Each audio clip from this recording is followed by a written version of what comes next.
Hello everybody. I hope you can hear me.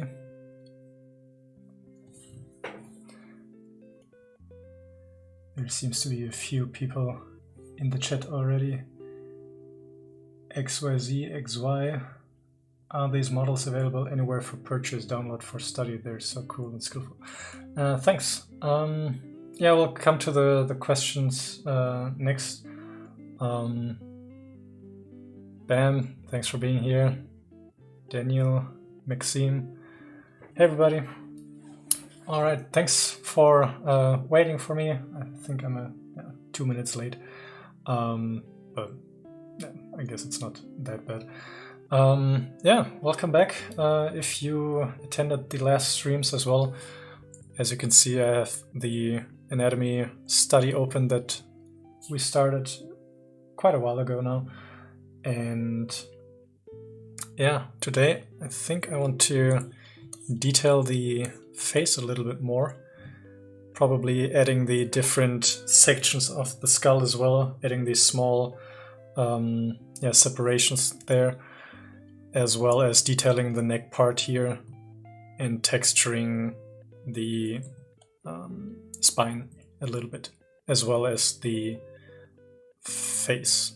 So I want to see if I can push it to a higher level just for the close-ups of the face. I think this makes sense. So yeah, Jay, I know 2 minutes, it's a shame on my side. Arnoldus, thanks for being here. Polyheim, hello. G-Design, thanks for being here again. Yeah, great to see so many people already joining. I think the thumbnail might have played a role in that. Usually I would have my default title image as a thumbnail, but I thought we're now at a stage where it actually looks kind of cool, so why not use it as a thumbnail? So, all right, to the questions. XYZ, are these models available anywhere for purchase, download? Not yet. I'm thinking about making them available for my patrons on my Patreon page, and probably on my Gumroad as well for, I don't know, just for studying purposes. But first I have to finish the study, obviously, and make it ready to ship, so to say. But I will upload my anatomy reference sheet that I can quickly open. Let me see if it opens. I will upload that, I think, today or tomorrow on my Patreon page. So this is a PureRef file. It's a software which is really great for gathering references, and I gathered these references along the way while I was doing the study. So with these references, you would basically have the same resources that I had available while doing it, and yeah, maybe it's useful for some of you guys.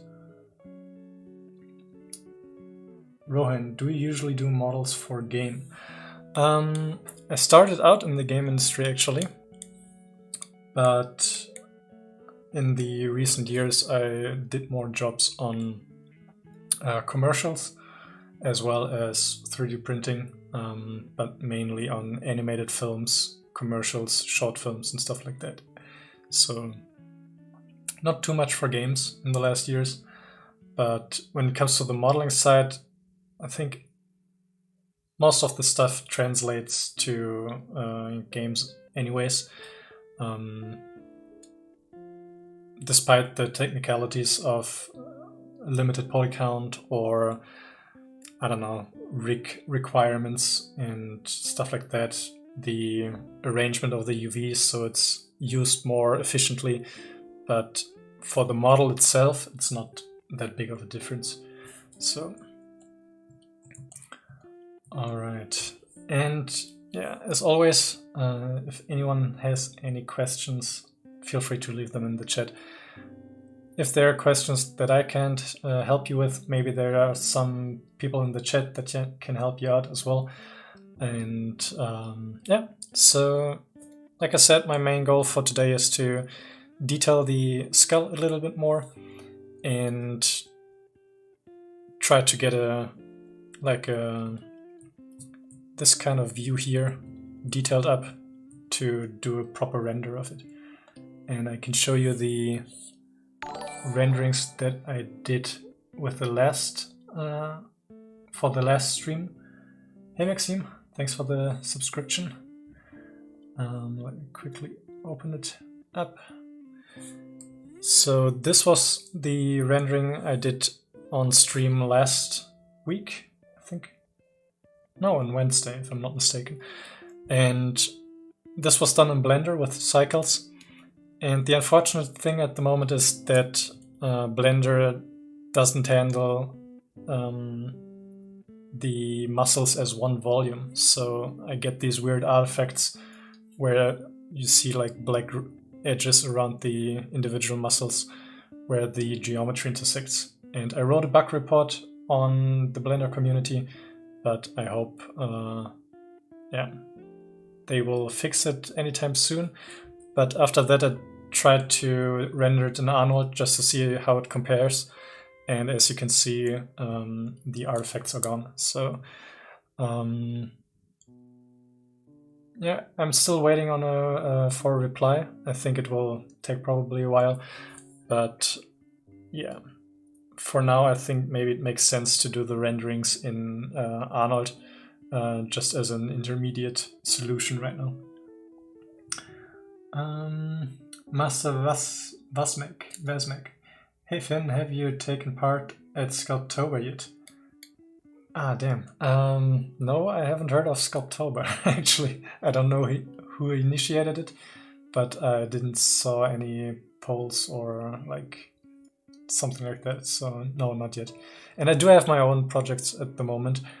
I'm currently tackling, or I started to block out the base meshes for a realistic portrait that I really want to do. So this is probably my next task that I'm gonna spend my time on. So, Rohan, do you use custom brushes, if any, and if you would make them available by download? Actually, I don't use custom brushes. I don't think, like 99% I use the standard brushes. So I do have the clay brush, damp standard brush, move brush, normal standard brush, and inflate brush. These are my go-to brushes, and I use other default brushes as well. Polyheim SSS is looking great though, seems good. Thanks. Yeah, I mean, on the Blender side, the effect is already there. It's just the matter of treating the objects as one volume. If they fixed that, then I think the SSS in Blender would be really good. But right now, I don't get these artifacts in Arnold, so. Thanks, Bam. Jay, have you tried using the latest Blender version? I think I saw you were still on 2.9 alpha. Might be the reason that it doesn't work, but I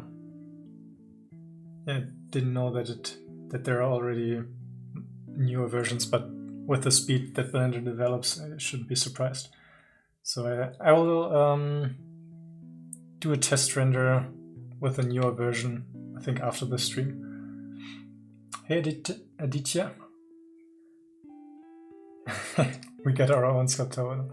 Yeah, that's true.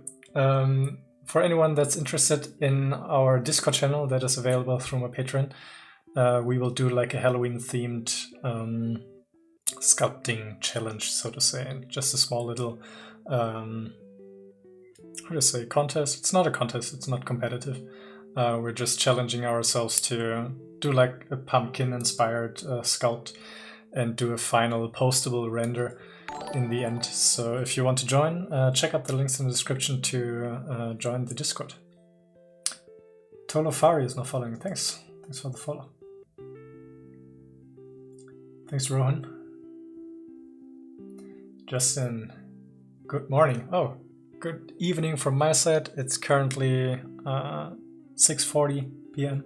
So the final blow. Hey, thanks for being here. Alright, so as I said, the state of the muscles for the face, I'm quite satisfied with the current state. I just want to add more details on the skull because I would like to have a render where I do a split face. So one side muscles, the other side just the bones. And for that, a few more details on the skull, I think would be quite cool. Sorry, I just ate, so I'm quite full at the moment. Alright, something that I did last time was to alpha map. I created a custom alpha brush for the muscle details. So let me check that. Alpha modify, I think it was something around 27. Tolafari, yeah, on YouTube my name is, I see. But here I use Tolafari so you won't butcher my name. Perfect. That makes it much easier for me, so I really appreciate it. Thanks a lot. Hilda just subscribed. Thanks for the sub. Jay, yeah, I'm on 2.9 proper, which now has a 2.91 bug fix version. If you have alpha and LTS as long-term support. I see. Alright, yeah, I think I will download a newer version later and then see if it makes a difference. I mean, I can show you the issue. This is a test scene that I set up, and if I render it, it's one object, but the two cubes are intersecting meshes, and at the seam here, there's this black line, and it shouldn't. There shouldn't be a black line there. It should have the same characteristics as the edges here. So this black line, if they get rid of that, this will get rid of the black lines on the render as well. The final blow, I like your work, also new here. That's awesome, welcome. Welcome to the live streams.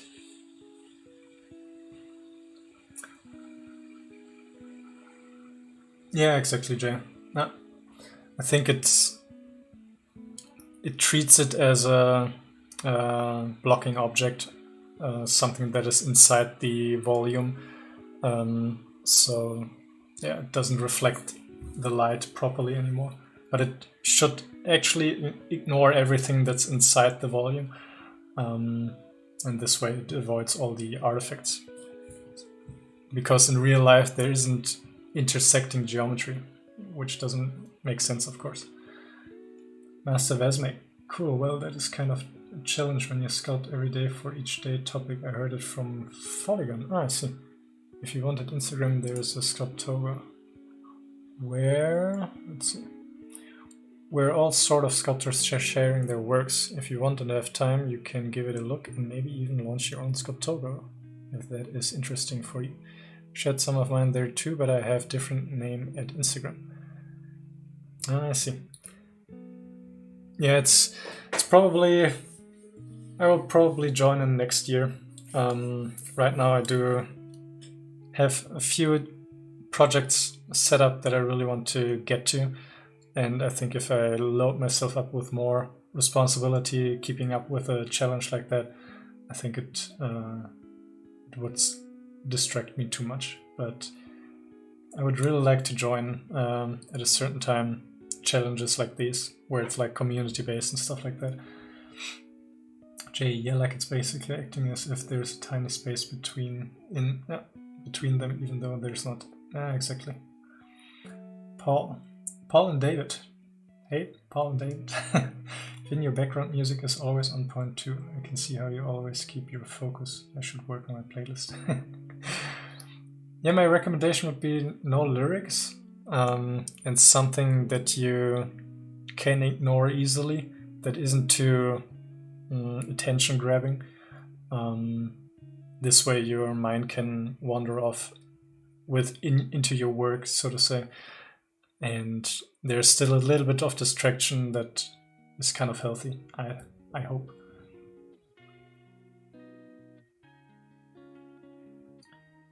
Master, that's very awesome. I'm looking forward to see your work if you will have time and opportunity. Thanks a lot.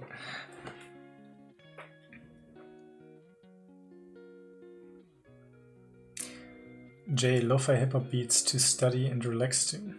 Yeah, I think through this lo-fi radio that is live 24/7 on YouTube, I stumbled upon this music, and then I found an artist that did like guitar lo-fi hip-hop, and I asked if I could use his music, and he said, yeah, sure. So I bought his album, and this is what you're currently listening to. All right. Let me get some reference for the skull.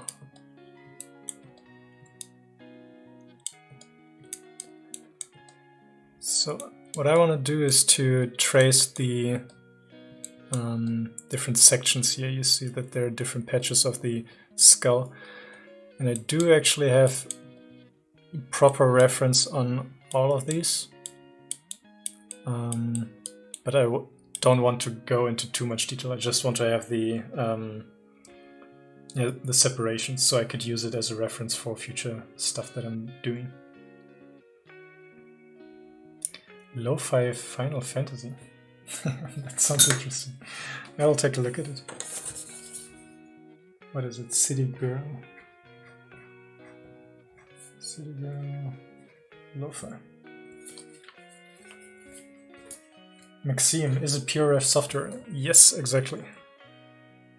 This is the PureRef sheet that I put together for the anatomy study here. So I think like 99% of the references that I used for this study I collected in this sheet.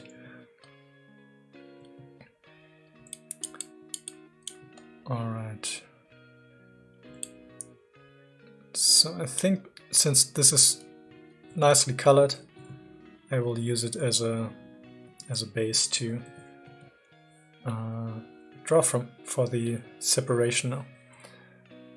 And let's see if I can use the /3 brush. I think it's better suited for this task. And one subdivision higher, so alright. Perfect. And the difference between the /3 and the damn standard brush is that the /3, as you can see here, it just cleanly cuts through the geometry, but the damn standard brush not only does that, but it also pinches the geometry towards the center of the brush. And I want to avoid the pinching since it messes up my topology.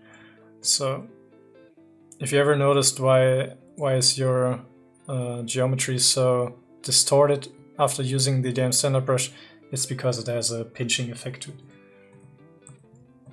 So for this one I'm using the /3. And just as a backup, I'm storing a morph target so I can go back to the current state that I'm in. So here's a separation.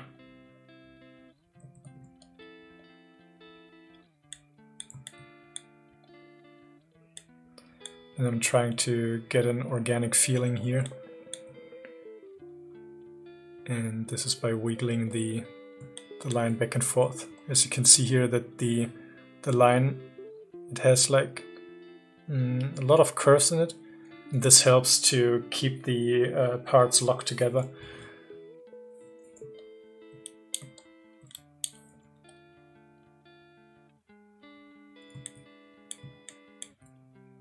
Alright. So.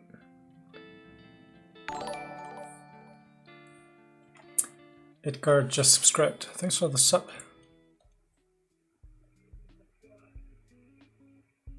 Alright, so this goes here. And I think for me it makes sense to let them fade out on the underside, since I won't include that view as much in the renders. And saves me probably a lot of time.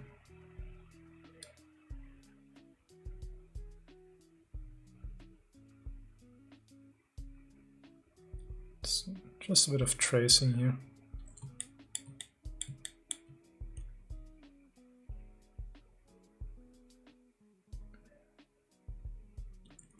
Alright, this one here comes down even further, it seems like. And it goes around this bony protrusion here. Then probably underneath here. Something like that. I'm not quite sure how it looks from the other side, but for me this is quite enough. And then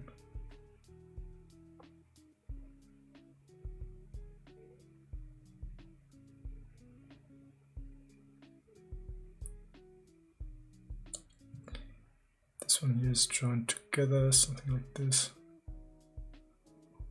And then goes upwards.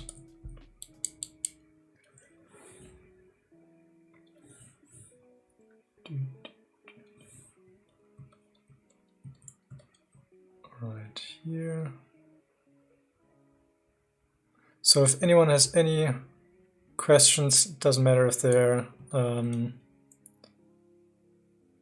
like related to what I'm doing right now, just let me know, and then we have something to talk about. Otherwise I'm just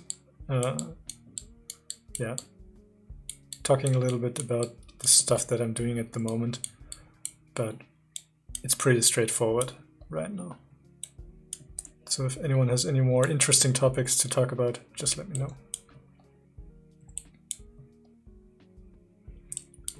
Alright. This seems to connect. Ah.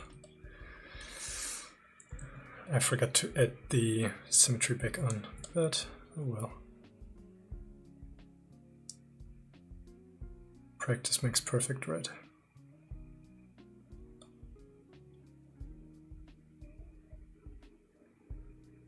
This is just an outline right now. I will go over the edges next as well, break them a bit. Jay, you get a chance to play around with the origin points in Blender? Not with the origin points. I tried to install the GoB, but yeah, I haven't gotten it to work yet, but I'm on it. So yeah, the last days was a bit hectic, but thanks for the video again. Really appreciate it. It was really awesome to say hi. And now there's a face behind the name, finally. So really appreciate it. Maybe you should start your own channel as well. You seem to have yeah, felt kind of natural in front of the camera. So Jay, yeah, it's a bit confusing on the Zbrush side for sure.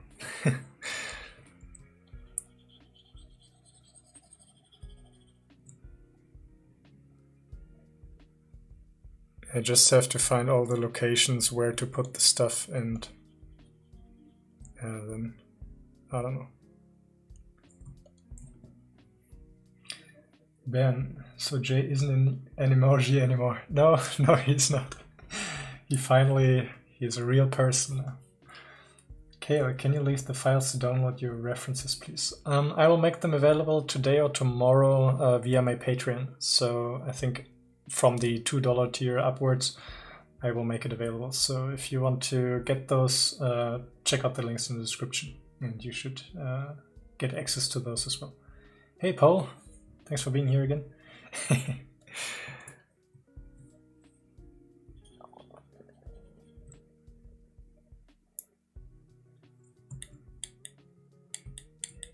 Alright, this looks not too bad.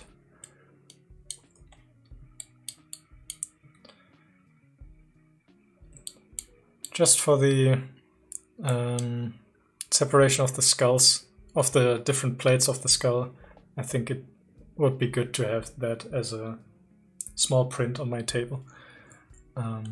Sometimes a bit confusing to jump from one reference to the other just to see how the line continues.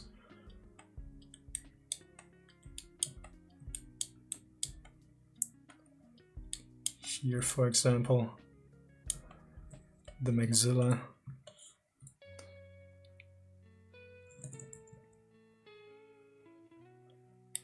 goes in here, and then I think somewhere around here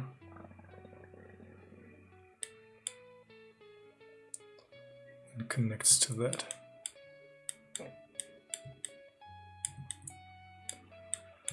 And on the lower side, it's something like that.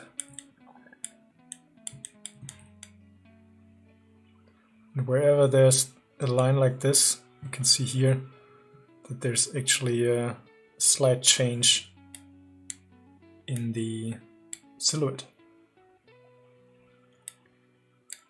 So what I can do here is to go to the, or use the move brush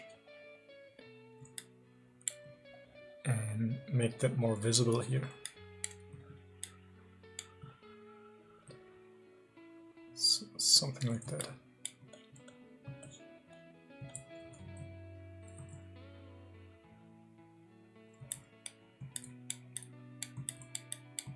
So now to the nose. This one is kind of interesting. It's really fine in detail.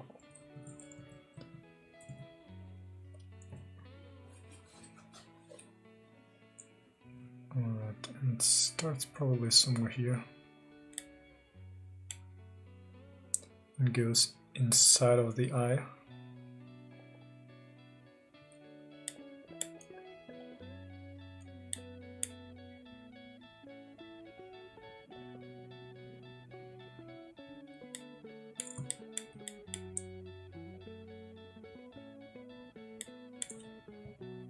And by the way, did you mention that you worked for 3D printings before? I also the one who cleaned the mesh up for prints, or what somebody calls the engineering process. Most of the jobs I did just for the models, but for my own prints I did the cleanup as well. So I don't know if you can see it, but behind me there are a few of my models on my shelf that I printed, and I did all of the process on my side, so no other company involved. Bruno, hey, how are you? I'm doing fine. How are you? Have a good Sunday? Yeah, I think I'm doing fine for today. I cooked some butter chicken, which was really delicious, and the weather was kind of okay today, so hope you're having a good Sunday as well. Paul and David, what hardware are you using to sculpt? Is it a webcam? Usually I do sculpt on a webcam, but right now I'm using my Huon Canvas Pro 13-inch, if I'm not mistaken, and it's really good as well, so you don't have to go for webcam. Bruno, mate, do you have any tips for armor sculpt, kind of hard surface like? Try to work as low poly as you can, and let me see. What I really found useful was starting with the, or when I started using the zero measure workflows. So let me see something like this here. Just as a quick tutorial, I would draw out an armor plate like this. Let's say something like this. Maybe we can do a tapered end, so it's more of a proper plate. I would make a polygroup of this, delete everything else, And then probably using edge loops, I would do that first. So before or after I applied the polygroup, I would hit group loops. This would give me a clean border. Then delete everything else and use zero measure in conjunction with half. And then I would run it a few times and it would slowly reduce the poly count for me. And at a certain point, I could clean up the silhouette so I get sharper edges. Something like this here. Let's see. Maybe one more time. So yeah, this looks not too bad. And then I would use the Z modeler and extrude everything. So polygroup islands, this, extrude the edge, and have something like this here in no time. And then add a few support loops for the edges that I want to have. Something like this. And it conveniently creased that edge over there. And I want to have maybe this one here. Or let's take this. And then I like to work a lot with the dynamic subdivision, so that I don't add subdivisions like this, but try to get as close to the result that I want just with the dynamic subdivision, and tweak it to get as clean of a shape as I can. And once I'm happy and I'm ready for detailing, then I can move on to the subdivisions actually. So what I could also do is to crease these edges so it's a bit sharper around these edges. And yeah, so this is how I would approach armor most of the time.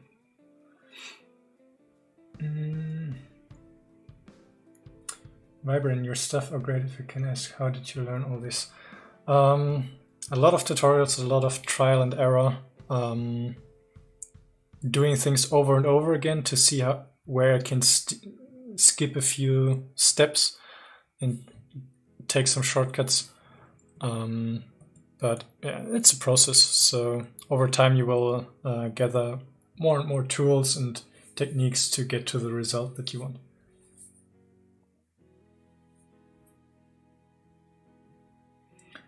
Bruno, when you crease the edges, you just add edge loops with ZModeler. Do you actually use crease polygroups?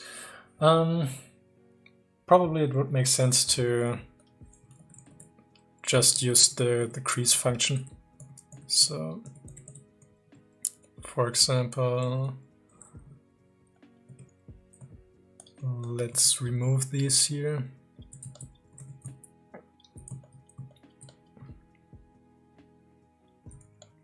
And I think I do have a shortcut. Yeah. Crease polygroups. And then you could go into your settings with the smooth subdivision and the crease levels. So for example, 2 crease levels, but 3 smooth subdivisions. And this way you get a slightly beveled edge here.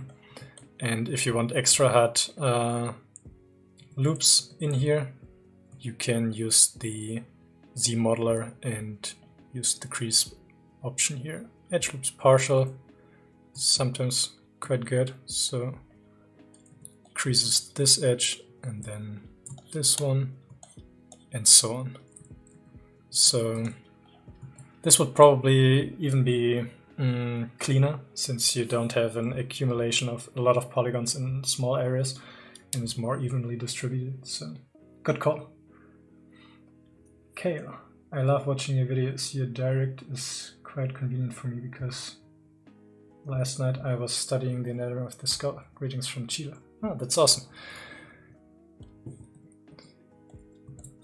Hope your study is going well.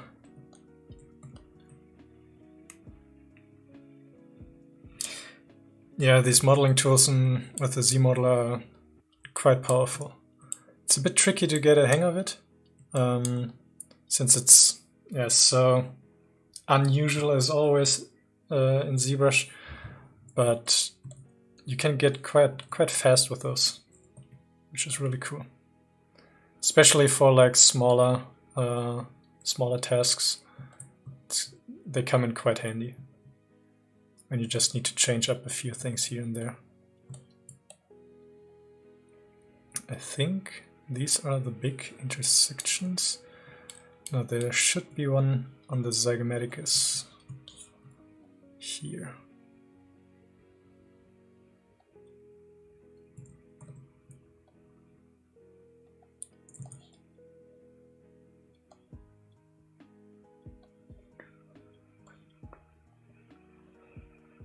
Alright. I could go up a few subdivisions more to get finer details. As you can see, the polygons start to show, but I don't want to spend too much time because there's still the rest of the body.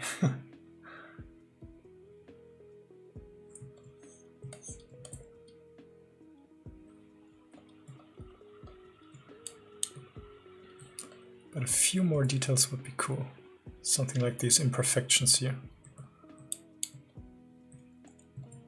Just so there's a bit more visual interest going on.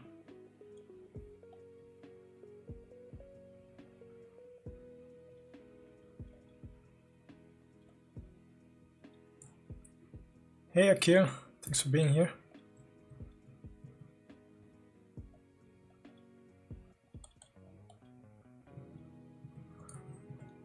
Alright, I think I will just break up the clean surfaces here so that in the end, hopefully, in the rendering, the specularity is broken and that there is not so many smooth areas. I think it doesn't look well with the bony look, or with the bones in general.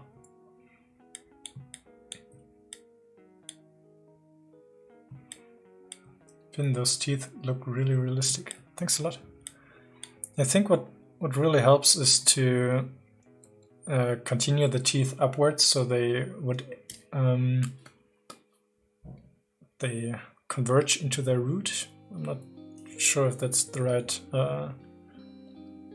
description, but there are actually quite a lot of gaps at the roots, so I could even bring them closer together.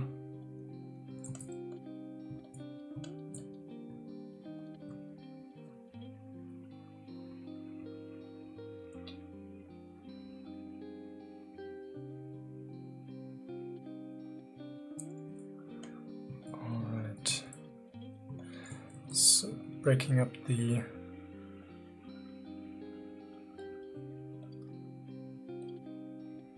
surface a little bit. So I think for that I might turn off the poly paint I already did, just so I can see better what I'm doing and where it's still clean.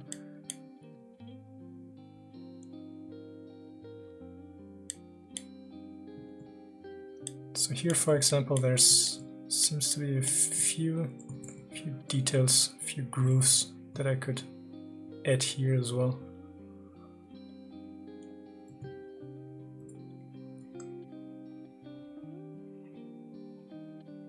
How can you create a grainy effect? There's a pretty straightforward solution here under surface and noise. You can frame it, and this is like the default noise right now, but you can tweak the settings and this will give you a base start for like a grainy texture. I thought about doing it pass with noise here as well. I will do it later. There are a few different noises that you could use, for example, corrugated or dense or something like that. And this way you can plug in scale.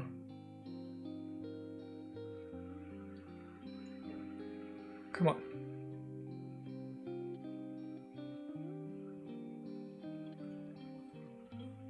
Corrugated. Not corrugated, erosion. This is what I was looking for. So you can get quite cool effects with this.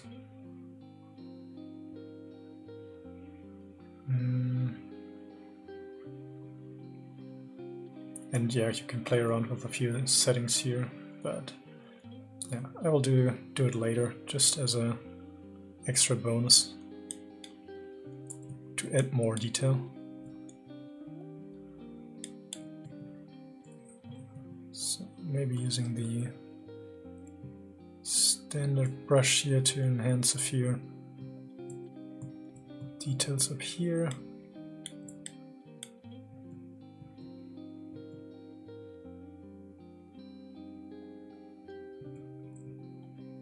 Looking at the references from time to time, or all the time.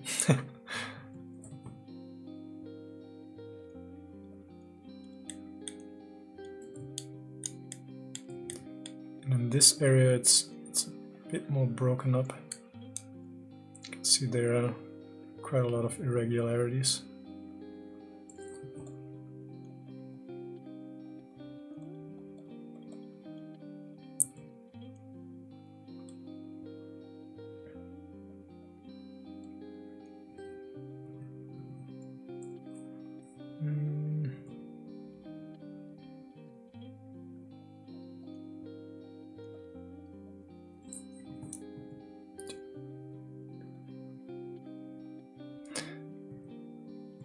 When I started, I wasn't going for details like this,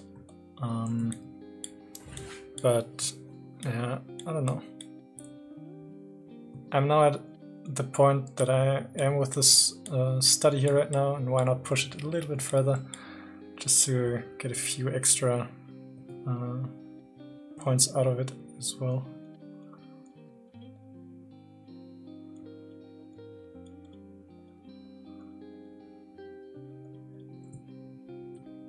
Bruno, Finn, do you think the difference between pen displays and normal tablets are big regarding Zbrush?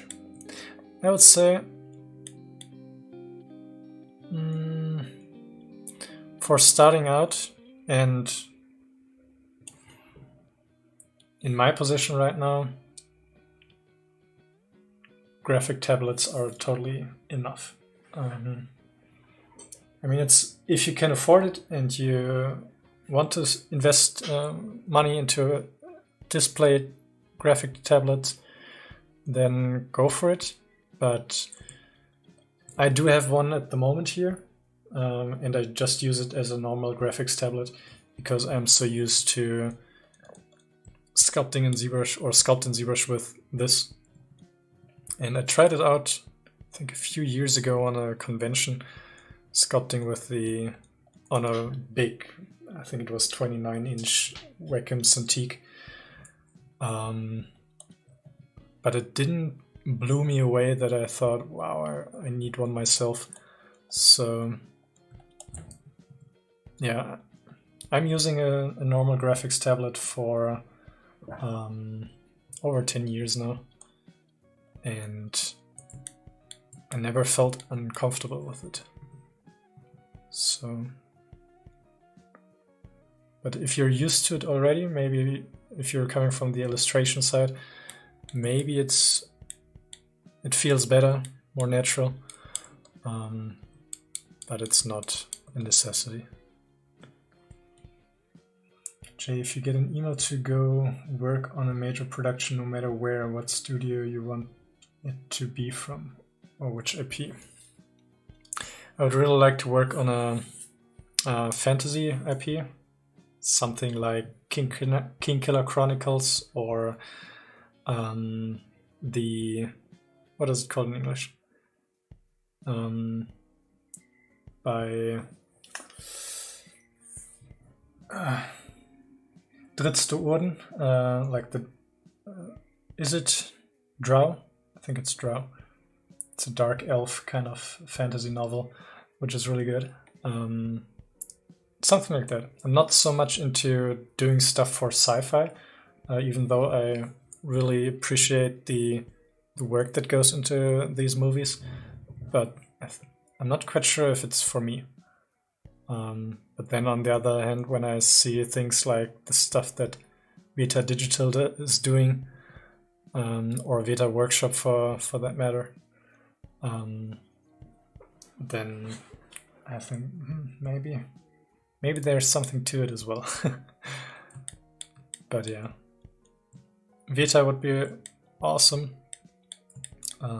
Otherwise, like smaller studios. I really like smaller studios because there's much more to do, more responsibility in the hands of single artists, and I still think there's so much to learn for me that I like the opportunity to take on more responsibility and yeah, just become a more versatile artist. So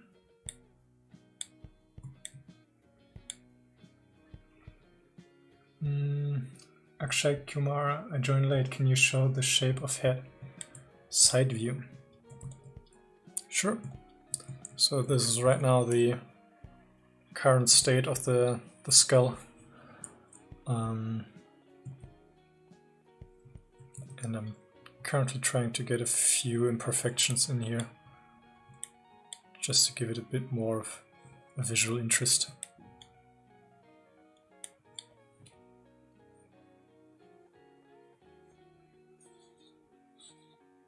Wow, I think the thumbnail might have made a huge difference today.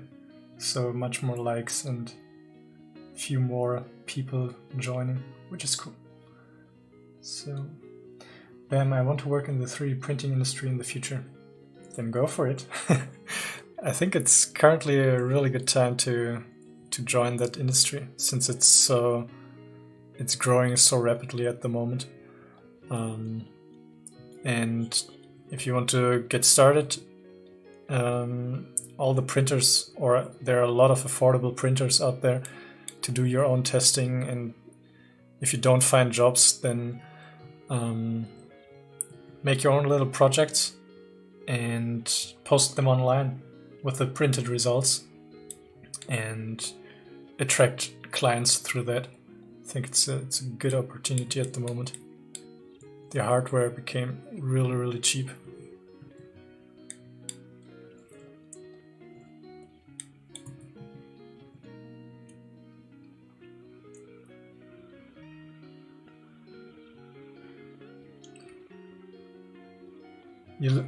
Yeah. Oh man, the Critical Role animated show. This would be like a project I would love to work on. But it's so sad that it's 2D. I mean, it's fitting. And the stuff that they put out already seems like they're heading in a really good direction. But content-wise, this would be a really cool project to work on. I hope in the future there's like a animated feature film in 3D with high fantasy stuff, which would be awesome.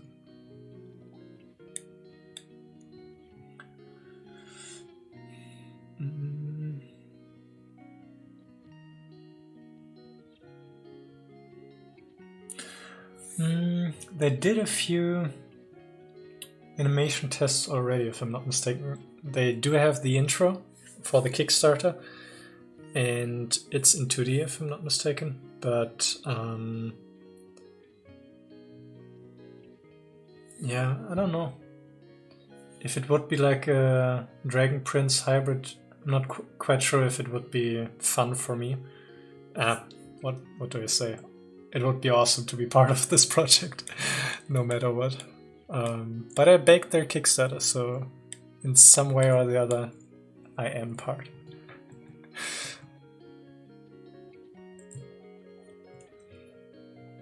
Evan Flo, Jenna. Hello, I'm about to dive into a new project here while watching Listen. Thanks for streaming and motivation.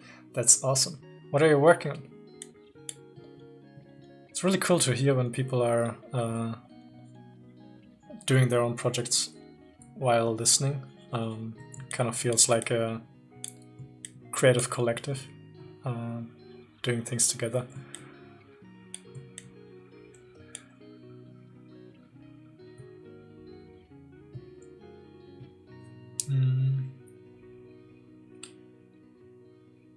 Bruno. I mean, if you feel the urge to try it out and it's in your budget, and you're not missing out on something else that you would do with the money otherwise, then go for it. And if it doesn't turn out to be useful, then you can still sell it again. But having hardware that makes you excited is sometimes really helpful.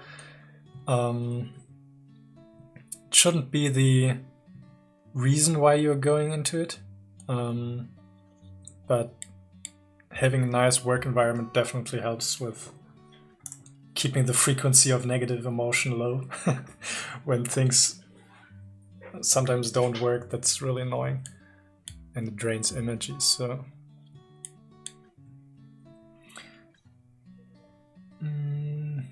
Evan Flo, Jenna, I've been doing portraits for a few months in my free time and now I'm taking one and doing a full body pose. Oh, that's awesome. So on the anatomy side as well. All the best with your study or project. Don't know if it's a study or a proper one. Akshay Kumar, there is no difference in shape of head of male and female, right? There actually is. I do have one included here in my reference sheet. And you can see here, let me duplicate this one so we can put it right next to each other. So twice and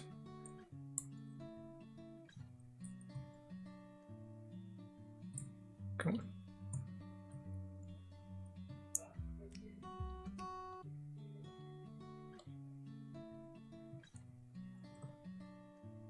I think this is good, and on this one here as well.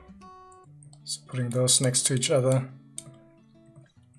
you can see, especially in the jaw, the male one is much more pronounced and much wider, and the chin as well is slimmer or more narrow, and the forehead on the female is smoother. So on males you would usually have more pronounced ridges above the eyebrows, and here you can see on this skull it's very subtle that there's a brow, and with males you would usually have something like, not like this, but something like this. So much more pronounced eyebrow shape,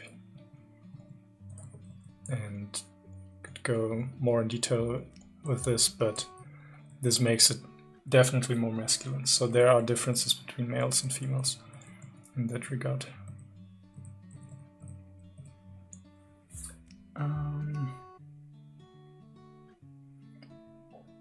Jay, actually I was gonna ask, are keen on the idea of having patrons promote their own streams on the Discord. I know the issue there would be interfering with your content. I mean, if you put your, like, an announcement there, like, hey guys, I'm streaming, if you want to join, then I don't have a problem with it. I saw that a few channels did a few restrictions on that kind of stuff, but it was mostly people streamed their interactions with other Discord members and didn't disclose that it was streamed live. So This is like a privacy issue then, but other than that, I think it's fine. Bam, it's just so fascinating and rewarding to see something come to life. That's true, but the resources about the topic is really hard to find as of now, especially the technical side. Do you mean the... Yeah, for 3D printing. There are... I mean, if you're more into the technicalities, I can really recommend searching for 3D Printing Pro on YouTube.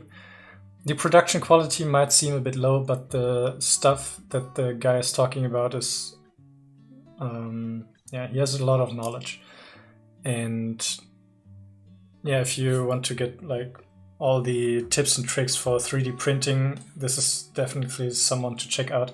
So 3D Printing Pro on YouTube, and I think he has a Patreon page as well. I learned a lot from him. Jenna, lol, I guess it's both. If it goes well, it's a project. If it's fail, it's a study. Good attitude. Go for it.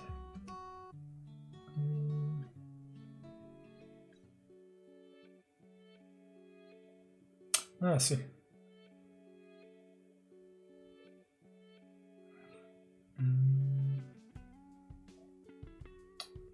Alright, my Zbrush is normally terminating, don't know why. That can have a lot of reasons.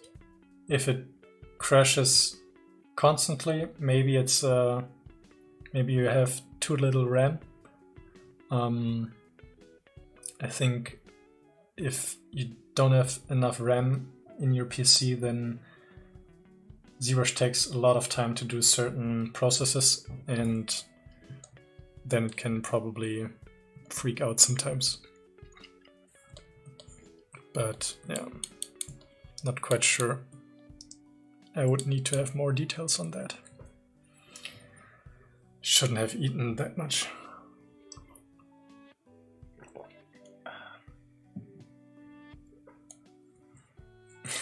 Jay going full double stream at the moment. All right, let's get some detail in here as well.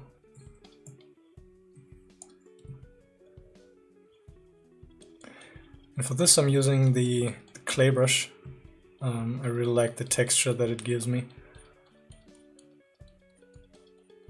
So it's kind of a really nice organic feel to it.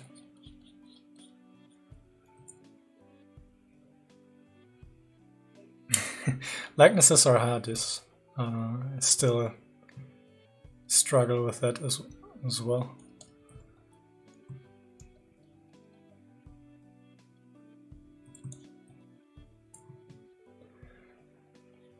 But it's like always, it's a matter of practice. And if you do like 10 likeness sculpts, you will laugh about your first one, for sure.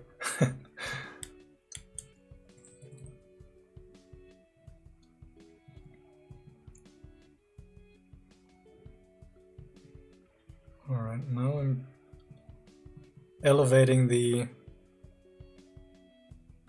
line where they meet. Just a little. I think this adds some quite nice touch to the connecting part here. Damn, do you work with symmetry when doing a 3D print project, or do you mostly establish the pose first? It depends on the complexity of the character, and if I would, for example, have to redo a lot on the other side after posing, sometimes it helps to do it in post directly, because both sides are so different. Then I would have where I would have to do it twice anyways. In other occasions, it saves so much time to do it symmetrically and then do the pose afterwards.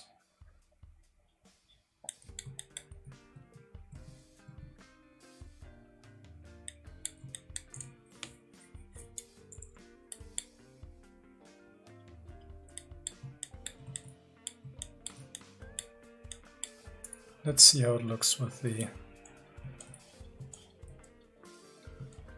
poly paint. It's not too bad, I think. Let's get this surface modifier here. For that, I'm turning off the poly paint again just to see it better. Jenna, that's for sure. I have a couple that I go back and can't believe I thought looked good at the time. That's a good sign that you're making progress. So definitely keep those old models. It will make for a good laugh, hopefully, the further you go. So this is a really good sign. Hopefully the stuff that you're doing right now will be the same for you in a short time, hopefully.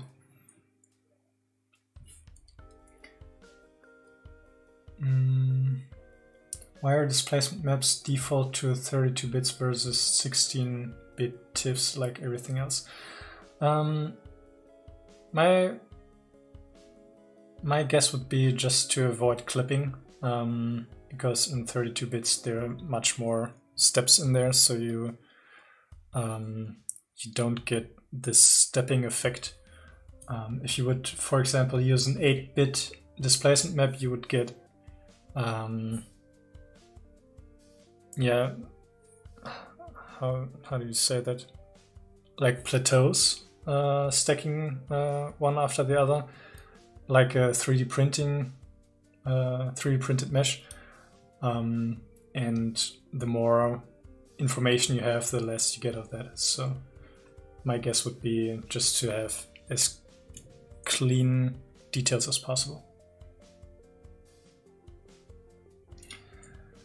How much time it took me for my first likeness? I don't know.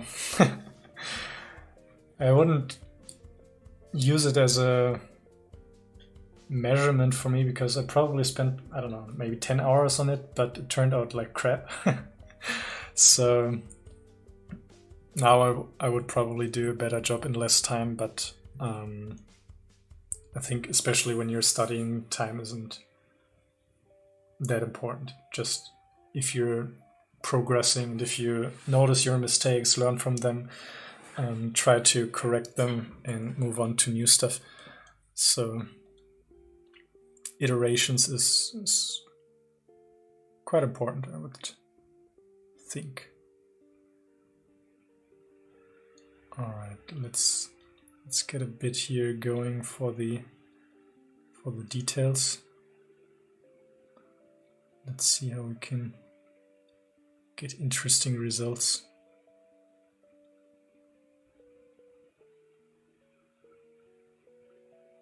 Maybe something like this.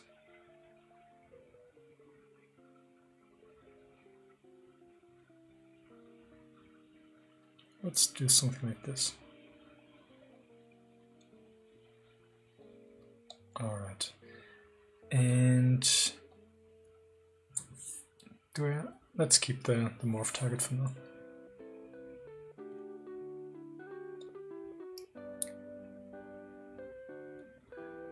And surface and apply to mesh.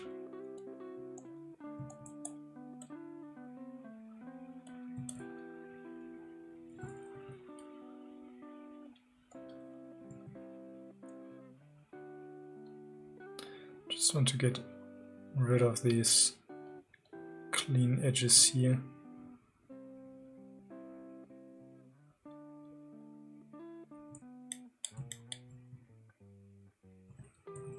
So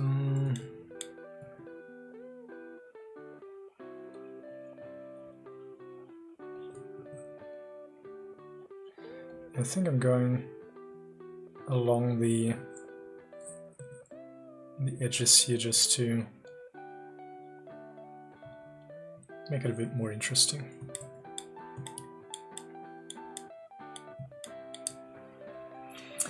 Bam, will you stream your next personal project as well?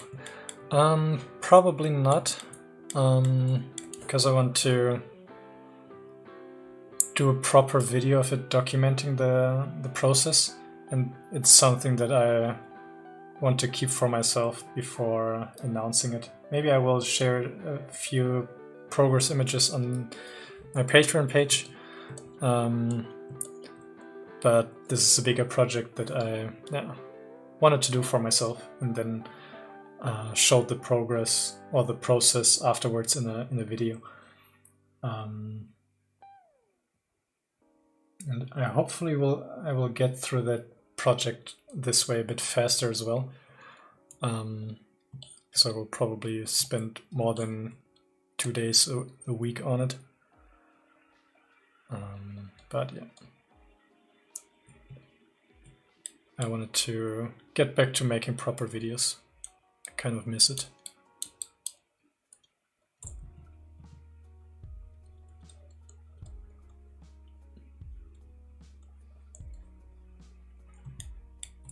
And it actually once I started with streaming, my statistics on YouTube plummeted, which is kind of kind of sad.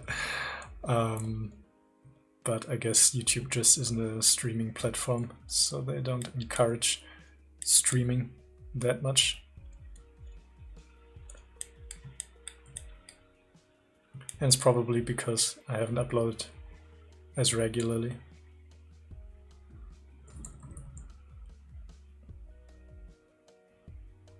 Like proper videos.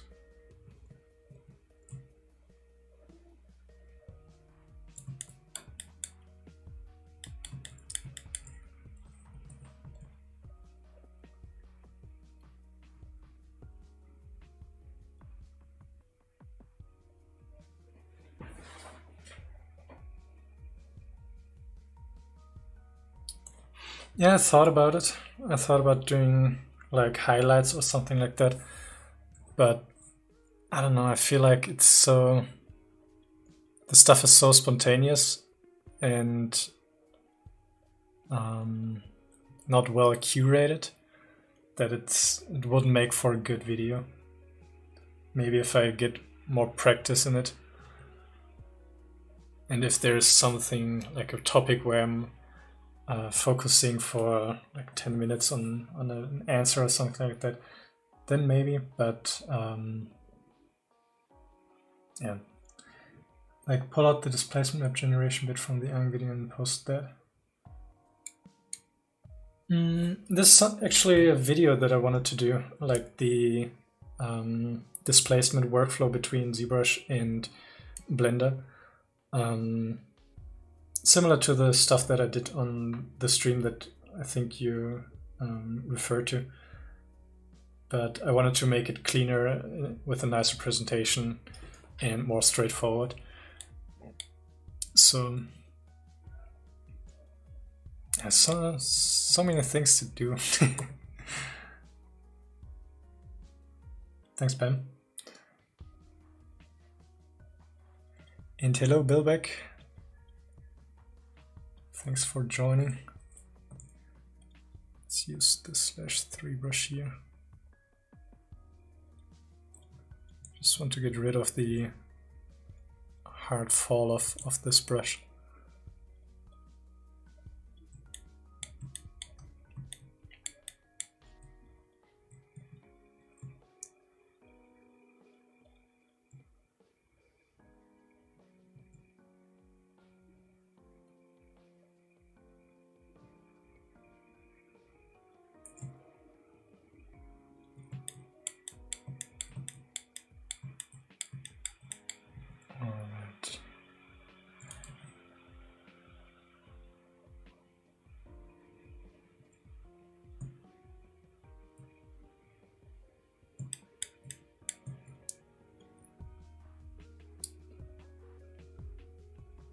Hey Slay, don't worry.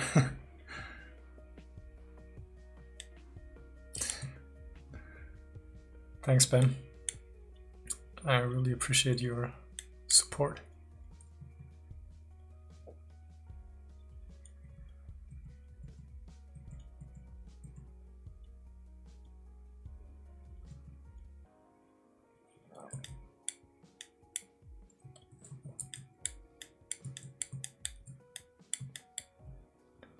Kind of feels like that with the different sections of the skull. Some are elevated a little bit more than others. So my guess would be that here, for example, if I mask out this area, that I can move it as one. So actually sticks out a little bit more than the surroundings. Right now it's just one even surface with a few details on it. But if I actually change the shape, then it might make for an interesting effect.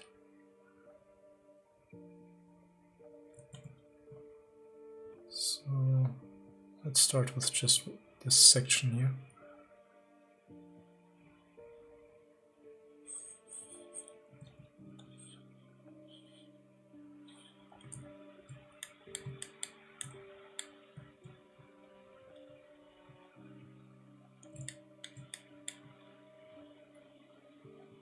Up to this point. Where will I stop? Let's stop here. And now I can use the move brush. Move it slightly out so that it will catch a bit more light. And this way it actually feels like a cut and not so much like a surface detail.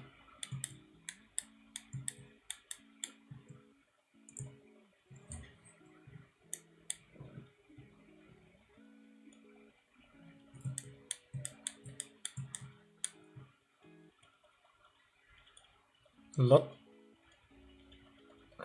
of things in sculpting is, or a lot of processes are just cleaning the edges and getting nice fall-offs.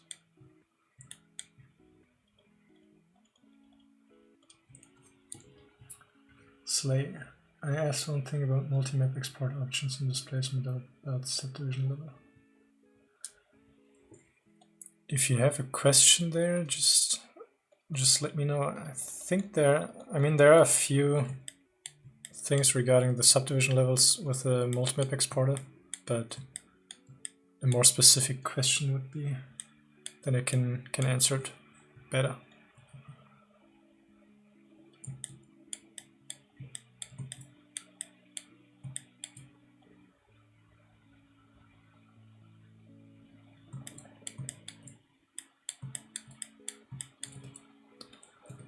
Okay, let's use the morph target to do like a few cleaner areas here, that it's not that corrugated.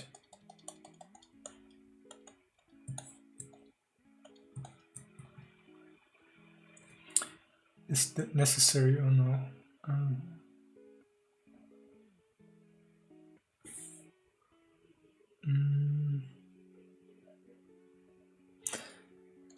Let's see. When you mean the displacement map and then subdivision level here, that determines at what subdivision level you exported your default mesh that you use for rendering. So for example, if you use the third subdivision as your mesh that you exported into Blender or Maya, that you want to use as a base for putting all your maps on it, then you would have to set your slider to that subdivision level. By default, normally, I would export the lowest subdivision level as my base mesh to render with, and so this is set to 1 in this case.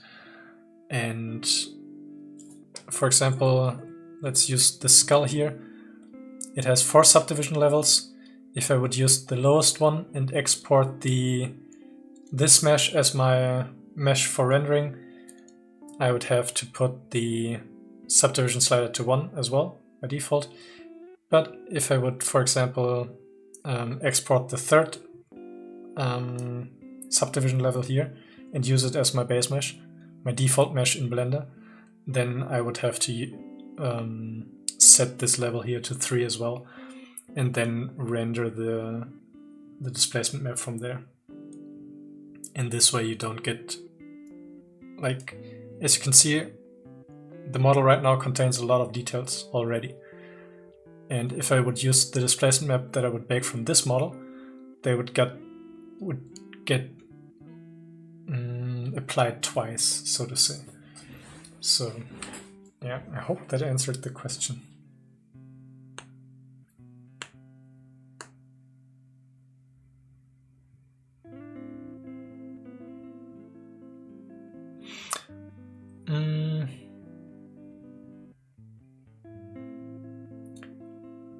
It does make a difference what subdivision you're using here. So the subdivision determines your default mesh that you use for rendering. I think this is like the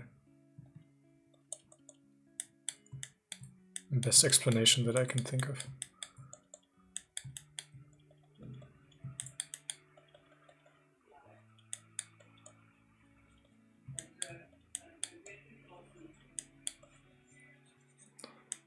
Just cleaning a bit up here.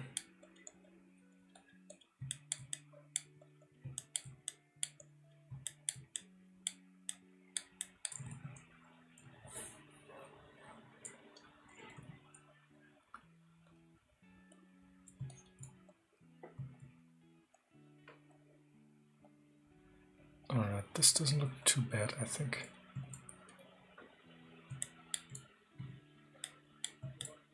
I like that it is now a bit more detailed.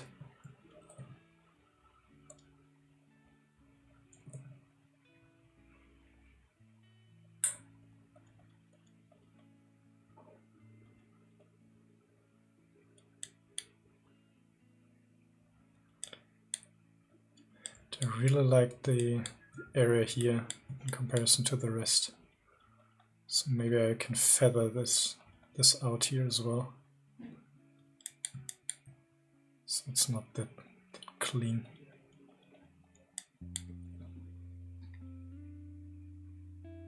You're welcome. I hope it made sense, the explanation.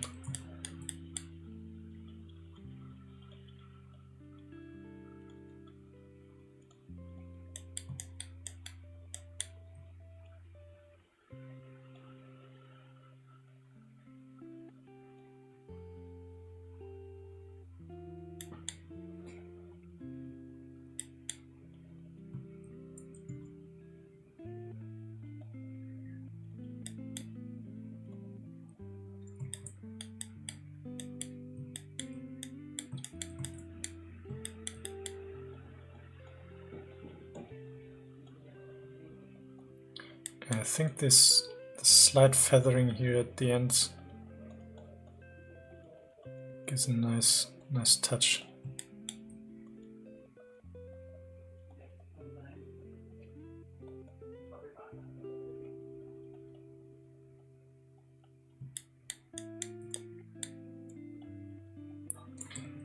Unfortunately, I didn't press the symmetry option on the line here on the top, but I think it's fine.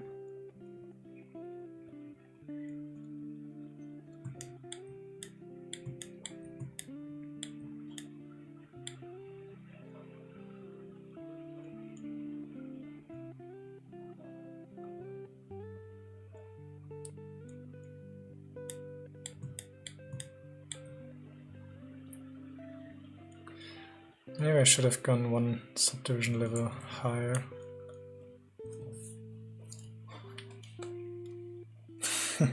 Divan Gore, mucho relaxer. Keep it up, man.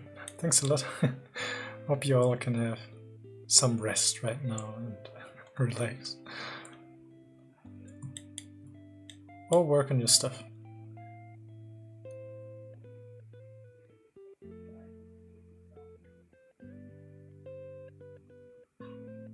Like Jenna. Jenna's working on her study right now. Or project. The result will determine. Yeah, it was about time to get rid of the beard. Started to itch, and yeah.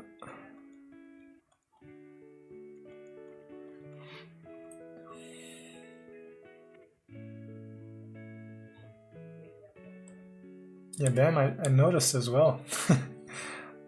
I think it might have happened, or it might have been, or might be because of the thumbnail that I used for this stream. I just put the rendering from last stream as the thumbnail, and it might be a bit better than my default title image that I have on my YouTube channel. It's more telling. So, and maybe it helped that so many people liked the stream as well. Usually I have like, I don't know, I think 20 or 25 likes on the stream, but now I'm at over 80 or 80 right now, and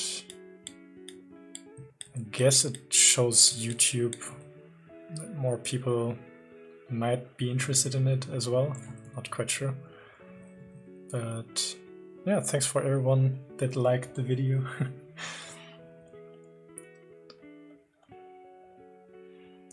I just don't know. I mean, a lot of people say share, like, and subscribe, and turn on the notification bell, and I don't want to go that route. It kind of, I don't feel it yet. But yeah, maybe it would help me to get more people watch the stuff. But yeah, I don't know. It feels so superficial.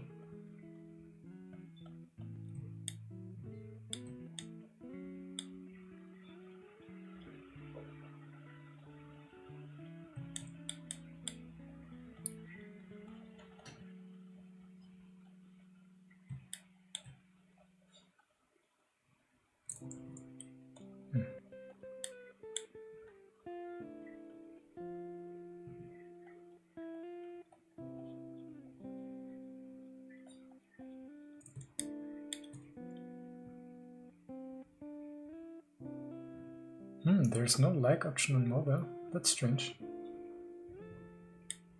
Prakash, you have 41 right now.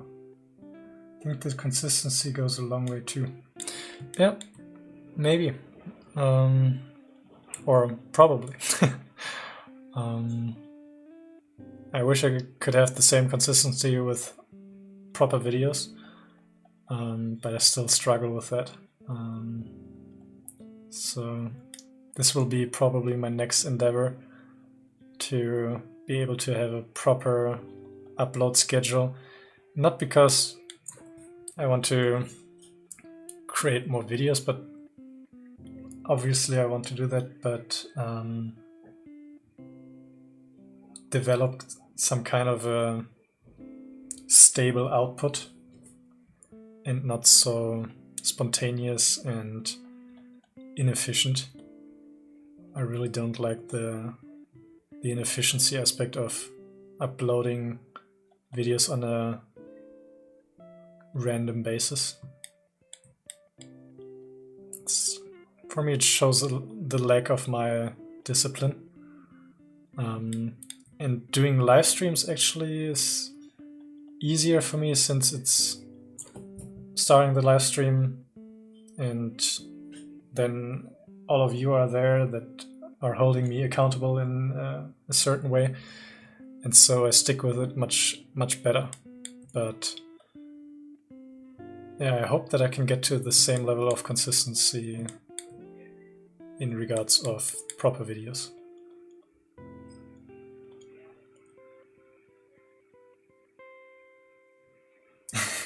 I see. Yeah, I was wondering, no thumbs, or no like option, like or dislike option on YouTube. Would have been quite a move on their side. Jenna, video editing is so time consuming. Yeah, definitely. and I'm always not sure if people actually like to watch it or not. I mean, the response is overwhelmingly positive, but while I'm doing a project, I'm like, is it even interesting or not? So the imposter syndrome kicks in quite often. And gathering all the stuff or recording, and then editing takes so much time and energy as well.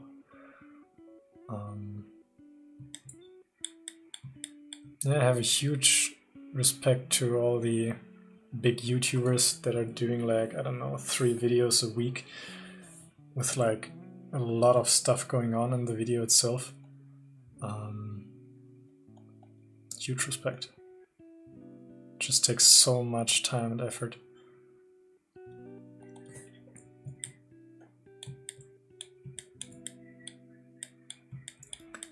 All right, I think I may have set the bar for the details maybe too high for the entire study. I hope I can keep it consistent across the entire study.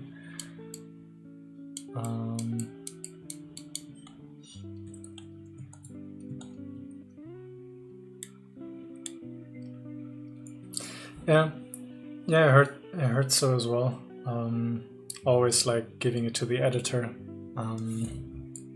but yeah, you have to get to a point, like you said, to afford that.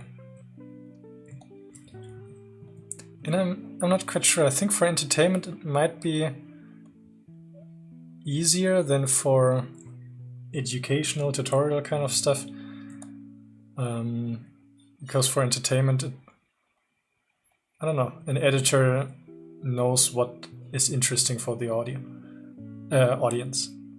But when it comes to tutorials, I'm not quite sure how efficient it would be to have an editor curating the tutorial if he doesn't know the subject matter too well. So, and all the big YouTubers started out doing all this stuff on their own in the first place, so I hope one day I will have an editor, but this will probably take a few more years.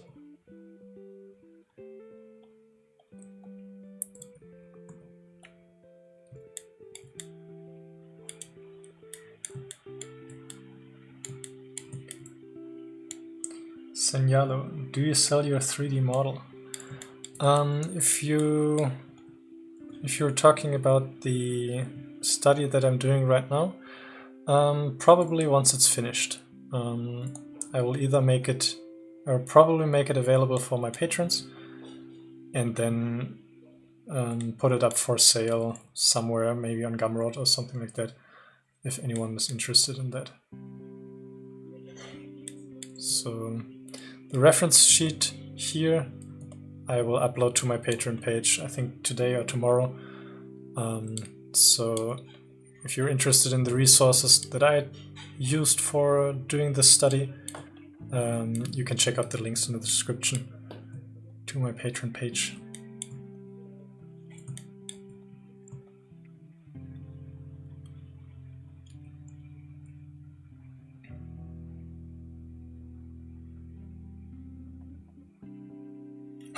Trying to be less of one though. Yeah, then I mean, I really like being able to do the entire process on my own. Gives me a certain level of, how do you call it, independency. But yeah.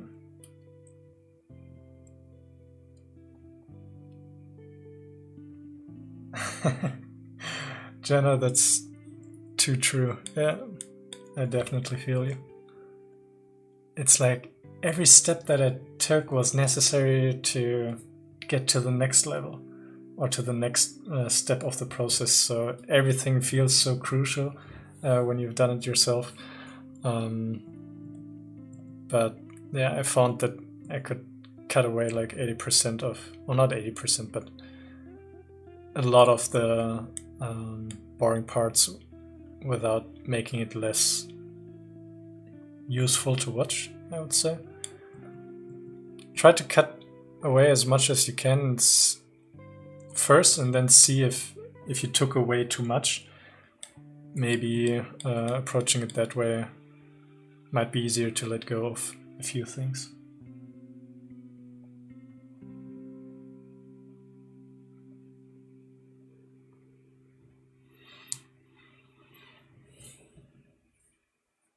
Yeah, Jay, I think a lot comes down to what I feel confident putting out there, and I feel like I could do it better anytime that I did something.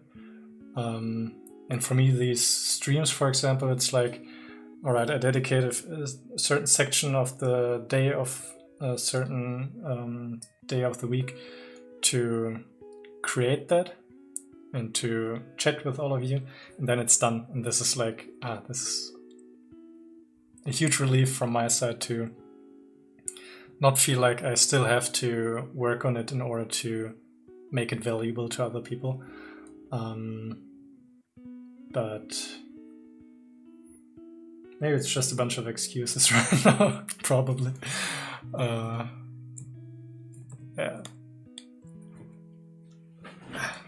I don't know. It's a tough topic. Jenna agreed. Good practice trying to cut down for Twitter. Oh, 2 minutes and 21. Yeah, this is definitely a good limit to practice efficiency. If you do specialized videos, that's definitely more beneficial, but you have tons of great content within these long streams. Yeah, that was my hope actually for these streams. And I mean, reading from the comments, it helps a lot of you as well. And this is why I like to keep doing them. I think it would make more sense for me to, or it would maybe even be quicker to do a dedicated video instead of searching through all these streams again to find the bit that will probably end up not being that great anyways. So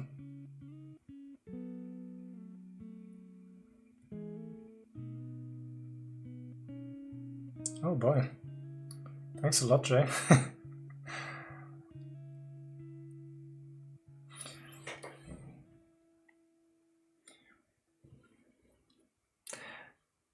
I mean, I just finished my studies a few weeks ago, and this is still like, I'm out of university now. It's quite an intimidating time right now because so much is up for change. And there are just a few things that I would like to try out first, and this is doing these proper videos. And hopefully I can get to a point where I can do both, like proper videos and streams, and then having the best of both worlds. But it's still a long way, which is cool. I'm kind of fine with learning, doing mistakes, and learning again. So it's all a long journey. But all the feedback from you is really appreciated. So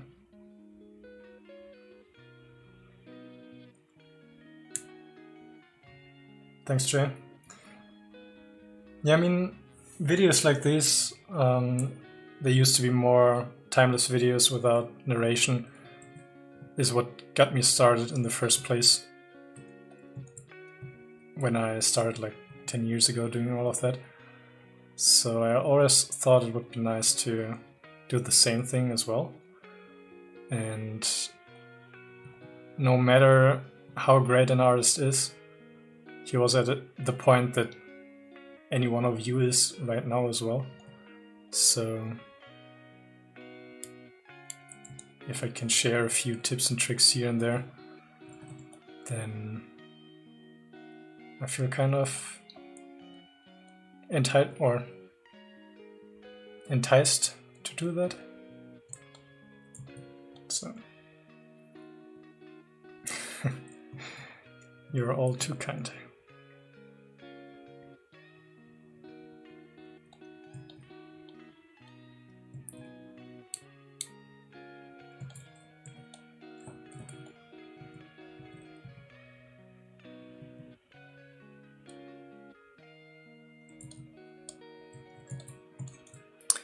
I think if I now enable the face muscles, then the nose is poking through. God damn it.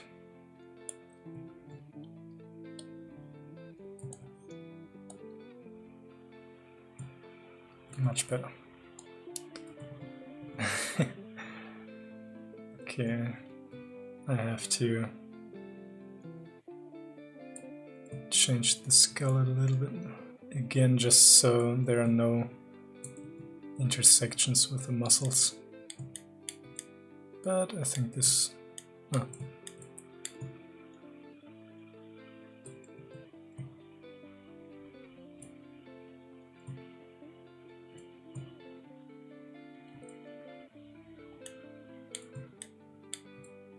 Thank you guys.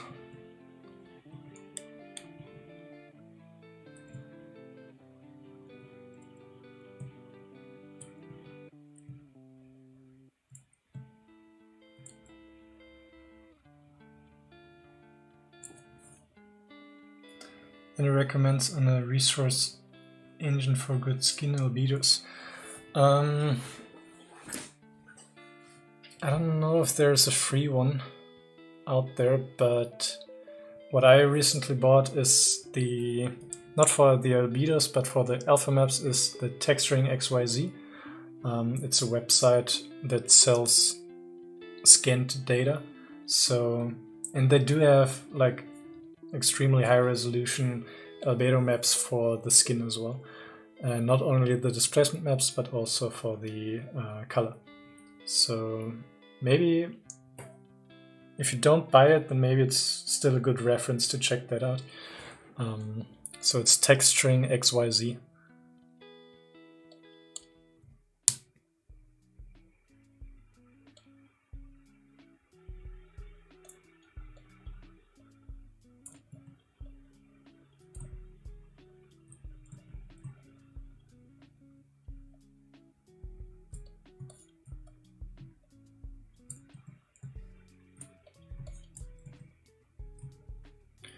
Alright, what I noticed with this one here, which was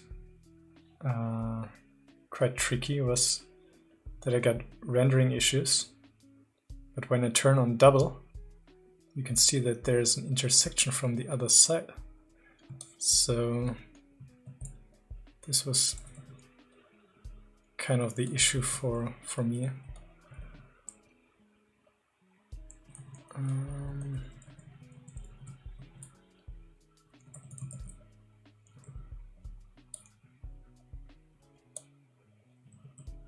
So let's move it away from it to fix it. And this way I don't get weird artifacts while rendering it.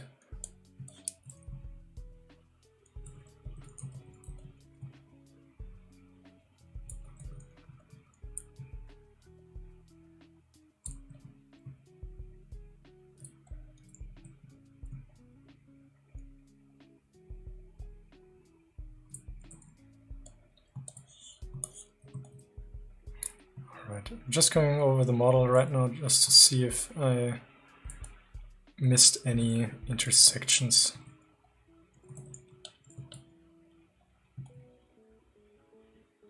Where the geometry isn't properly on top of the skull. Hey Gets. Yeah, Texturing XYZ is awesome. I mean, they are providing all the displacement maps and skin data for a lot of Hollywood movies. For example, for Thanos in Avengers, they used the displacement maps from there. So I think it should be high enough in quality to use for personal projects as well.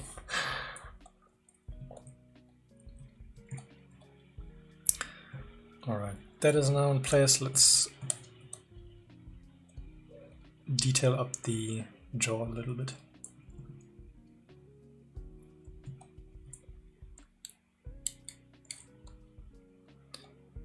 Where is it? Where's the jaw? There is one here.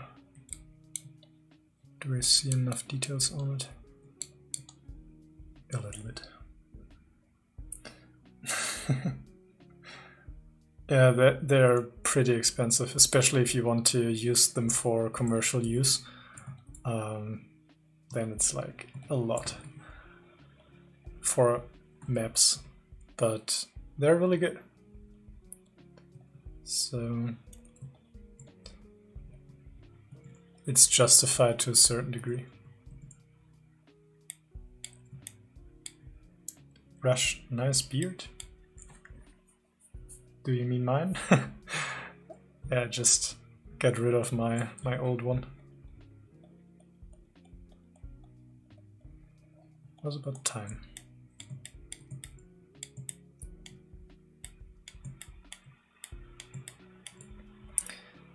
Let's actually use the surface plug here with corrugated and mix basic noise, plugin scale, erosion. I always confuse these two. Corrosion. So plugin scale, something like this.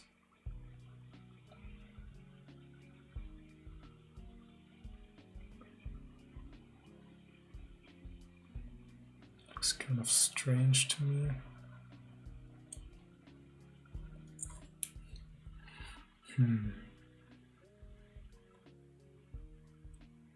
Let's try dense.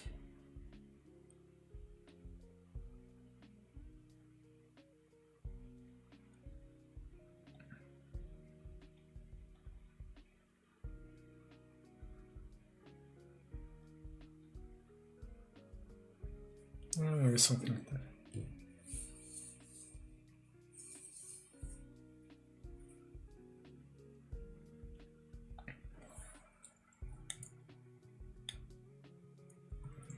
Could probably go one subdivision level higher and store more of target, just to save current state. And that was a good decision, because it just inflated the model quite a lot.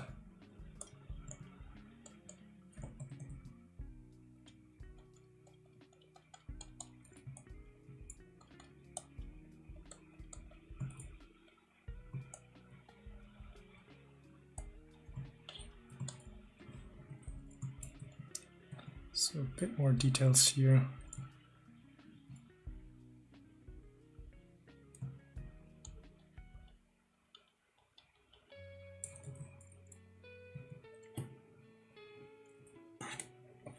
Yeah, taking screenshots of it is a good idea. This way you can build your own library.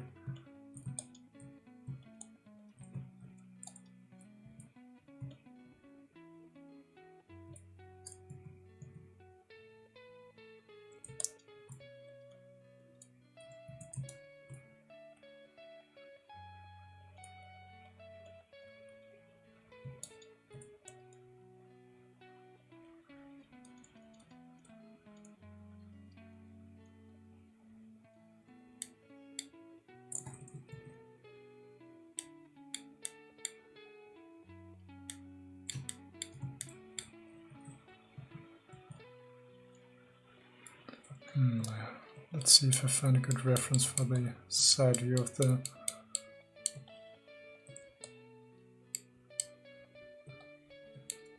jaw, because right now it lacks a lot of detail. doesn't look that good. So maybe this one here.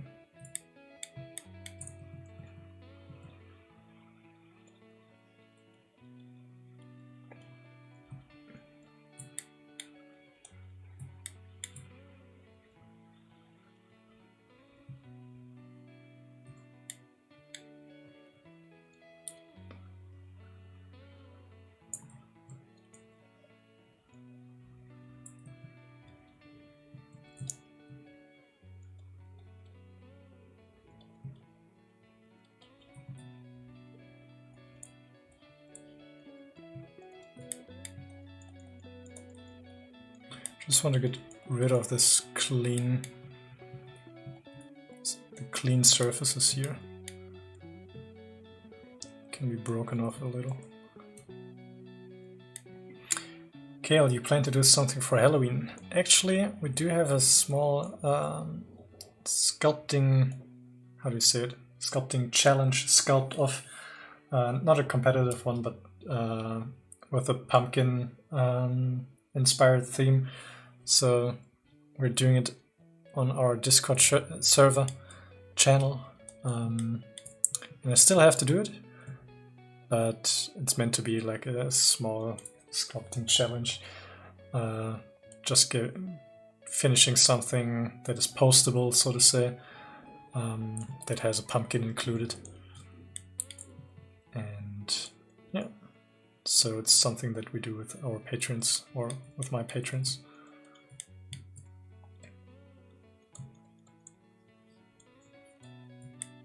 If you want to join, check out the links in the description. It'd be cool to have more people in the Discord channel sharing their stuff.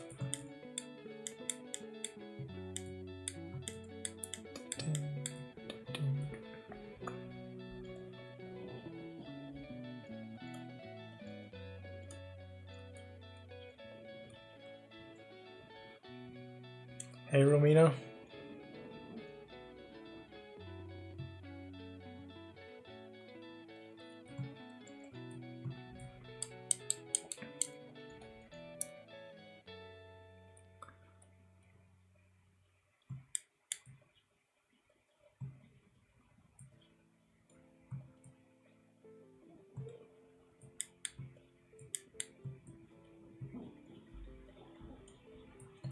So I hope I can get it to a level where I can call the skull finished today. Let's actually use the masking feature again to get some cavity poly painting. So cavity, mask by cavity. Ooh, that's much more interesting than the one before.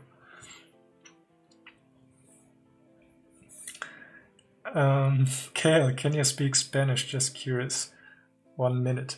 I actually learned, or I had Spanish lessons for 5 years at school, but I can't remember anything.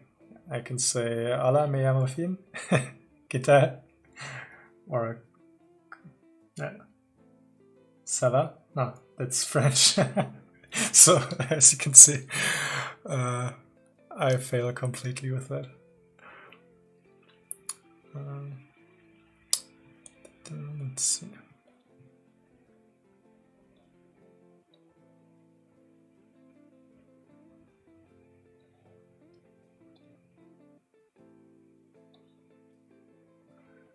Reset.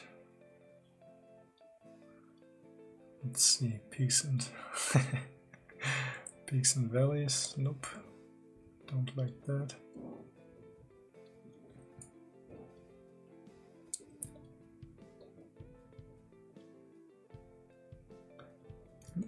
I'm just trying to see if I can get like interesting patterns here where I can enhance the details.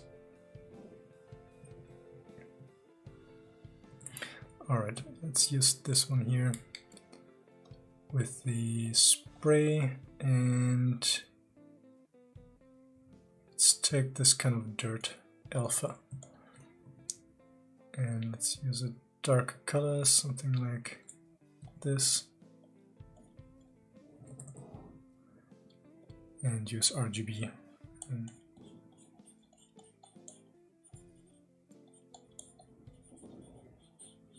if I would go full on board, or it would look something like this, but I just want to get a slight effect on it to get a bit more detail in the texturing set. Let's see, is there a skull that I can use for reference?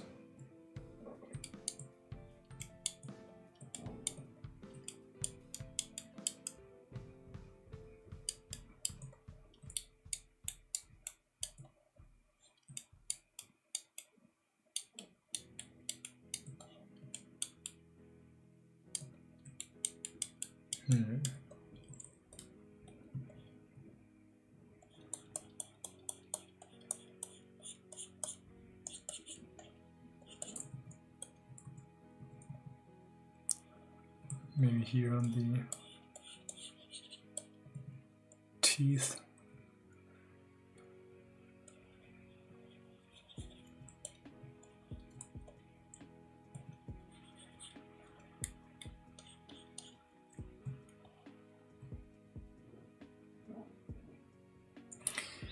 Why is it not Signalo? I tried to subscribe on Patreon to you, but it's not working.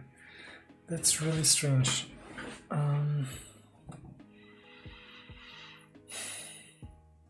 If you could send me,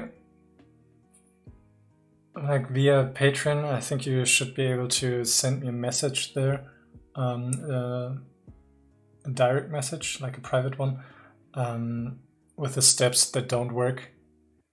Then I'm not quite sure if like certain services are not available in certain countries when it comes to Patreon and credit cards and PayPal and stuff like that. So the more specific you can write me where it doesn't work, the better I can help you, hopefully, to figure that stuff out.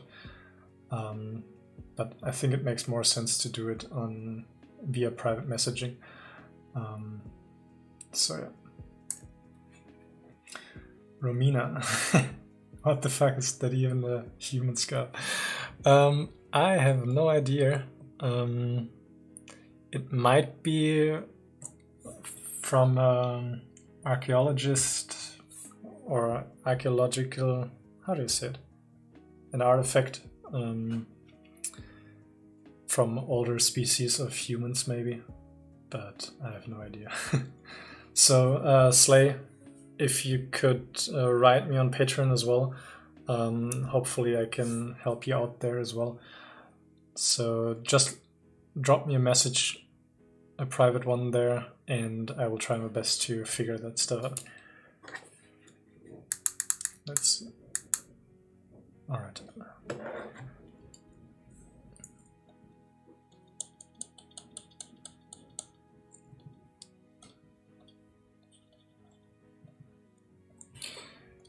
Let's see. In Patreon, that would be best, yeah.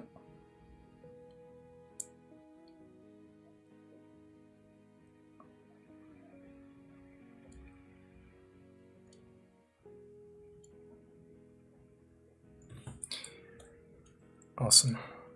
More people joining the Discord. Hopefully.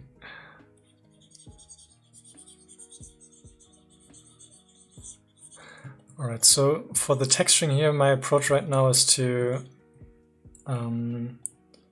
enhance the colors in the areas where ambient occlusion would take effect as well.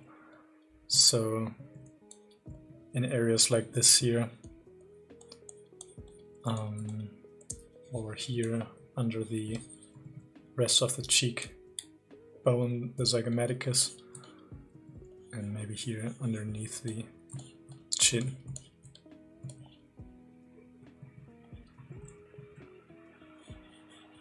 And here around the teeth.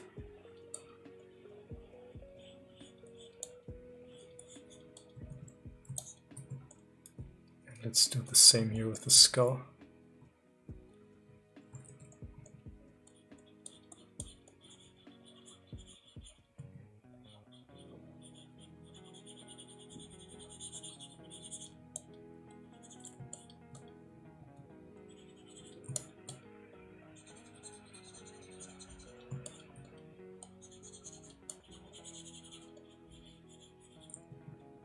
The good thing is to enhance the lines here, the separations. Jay, so do you have any pets to contribute to the channel? Unfortunately, not anymore. I used to have a lot of pets, and this is our beloved cat. It was called Fatty, and yeah, he followed us for, I think it was 13 years. It was a 3-colored cat, and he was a huge part for my upbringing. So I will keep him close to my heart. And along the way I had a lot of pets. I had a snake, fish, frogs, hamsters, rats, over the course of, like, I don't know, 18 years. So guinea pigs, rabbits. Animals played a huge part when I was growing up. So I'm glad we started the pets channel on our Discord. Could have had a farm. Yeah, at one point our guinea pigs had offspring, and suddenly from I think 4 guinea pigs we had 16. So that was quite a lot of fun, especially for my mother back then. But yeah, I really love animals.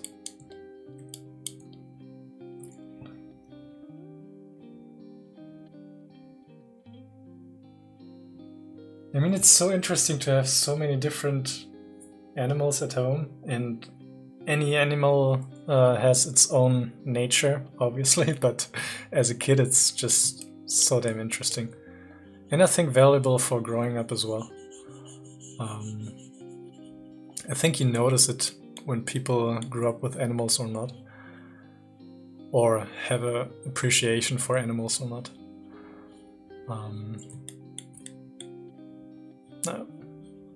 So really cute to see all of you, your pets in the channel.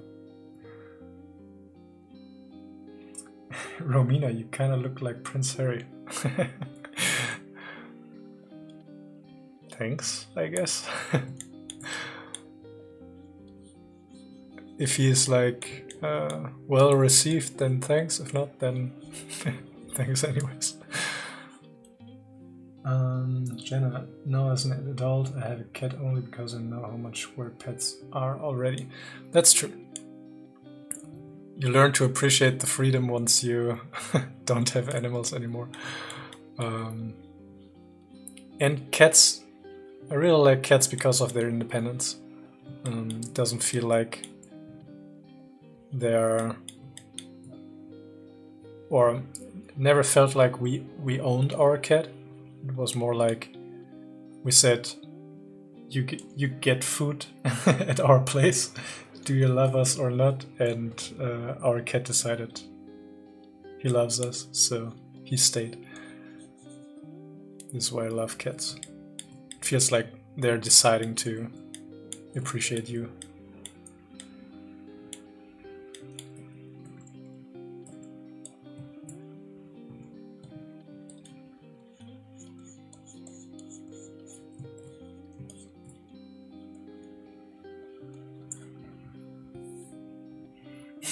Diego, we're disgusting inside. Probably.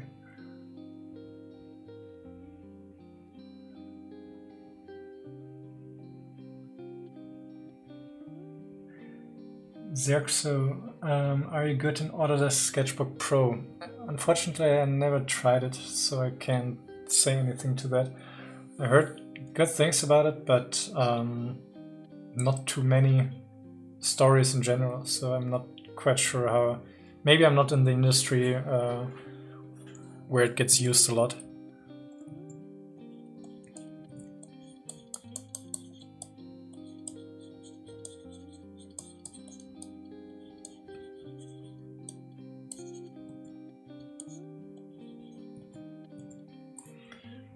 Jenna jokes on me though, because I ended up with a very codependent kid. He gets anxiety. Oh. I don't know, that still sounds kind of cute, to be honest.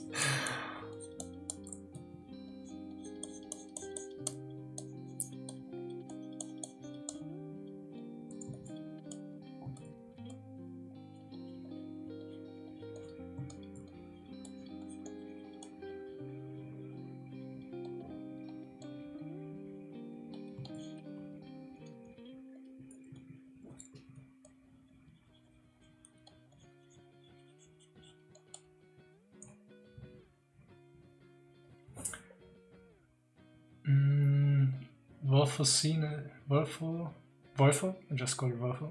What alpha are you using? I'm using the default, I think it's alpha 08. I just want to have a... Yeah, I don't want to have the clean round brush, more with the texture. So yeah, it's the alpha 08.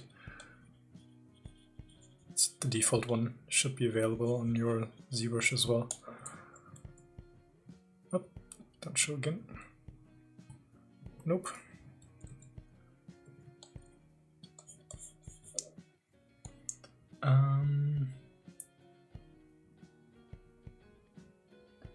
He's getting it.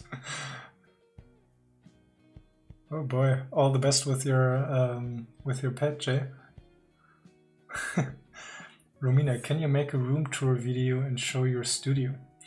Actually, there isn't too much to my room because it's not a proper studio. It's more like my living room. It's my apartment.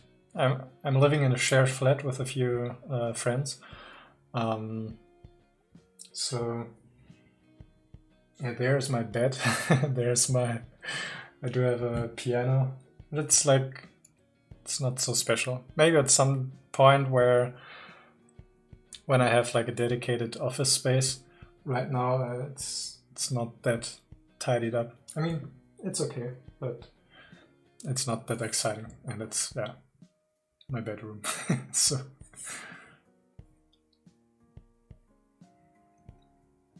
play us a song. Maybe at some point I will have the confidence to do that, but I'm not there yet.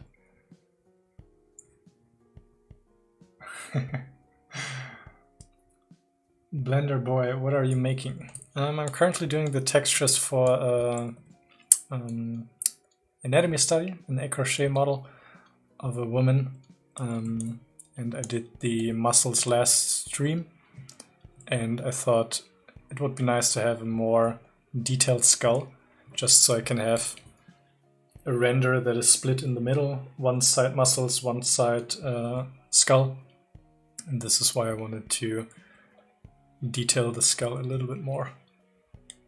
And this is the current state of the study.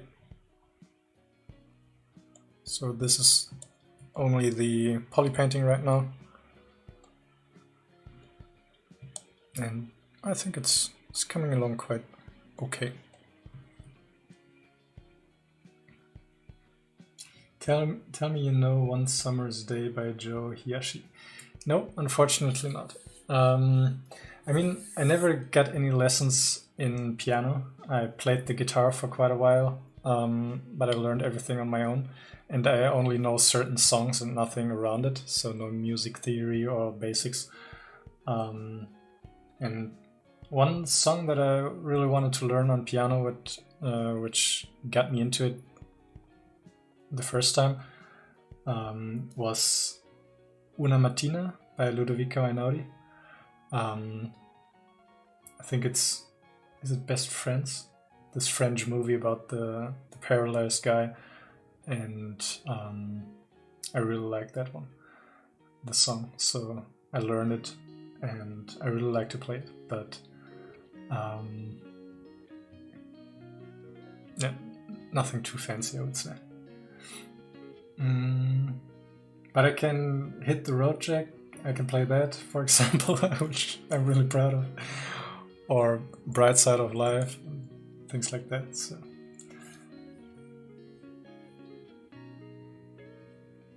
Jenna, yeah, his music is awesome. I don't know, it teleports you into a different state, it feels like. And I really liked the movie that it was used in. And yeah, I thought, how cool would it be to play it myself? And it is really cool to play it myself. So, Blenderboy, which songs can you play on guitar? It was a similar story with the guitar. So I had a few I had a few songs that I was really interested in. Specifically by Andy McKee. It's a percussion artist, a fingerstyle guitarist. Really cool guy, and I met him even at one point. He had a concert in my town, and I learned a few songs on the guitar from him, and from Ben Howard. I learned a few as well on the guitar. And then from other film music. So there was a song from the anime Naruto, and there was a really sad part. I think it was Sadness and Sorrow, and I learned that song. But right now, how do you call it? One string of my guitar is broken, so I can't play anything right now. Just at a certain point during the night, I heard a loud creak, and then it was like a bang, and I knew immediately that my guitar string ripped apart, and I was like jumping out of bed, realizing what actually happened, and then I fell asleep right back. So that was kind of fun.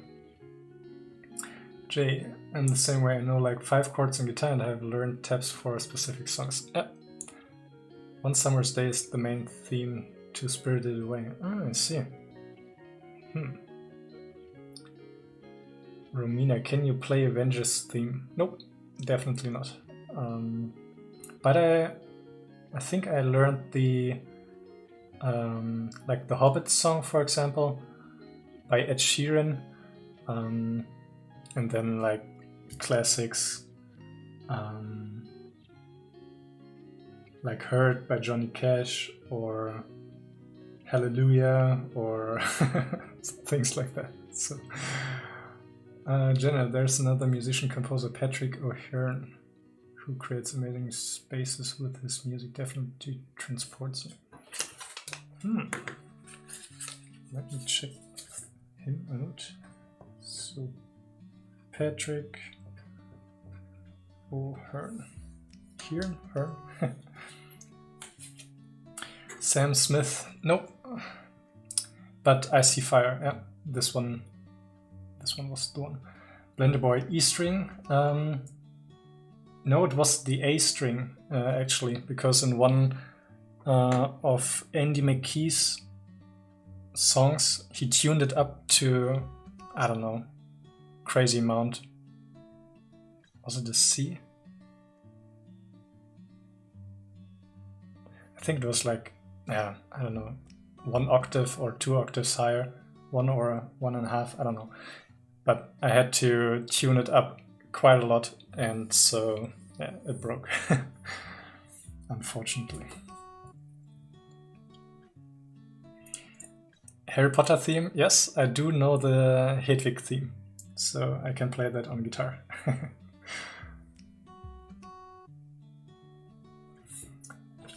Jenna, so flows the current and a lovely place to be. Great by Patrick. Alright, I'll check that out. So, thanks for the suggestions. So flows the current.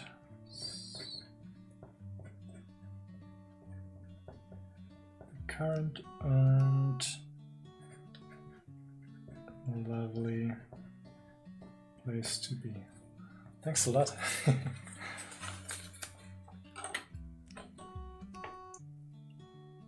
Does Patrick O'Hearn sings too? Or Jay? Don't put me on the spot.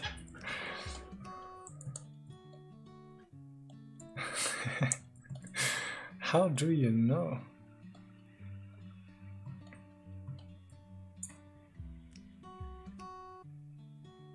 Blender Boy, seriously, do you sing? I think like everyone under the shower or when they're alone.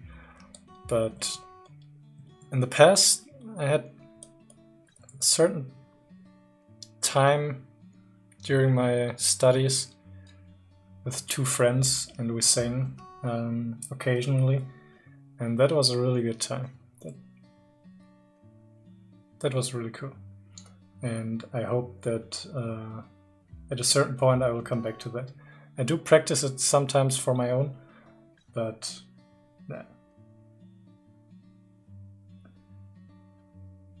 PVLG in our country is forbidden to sing. What? That can't be. That's cruel. Romina, why are you so talented? Like, you can play an instrument and be a 3D artist.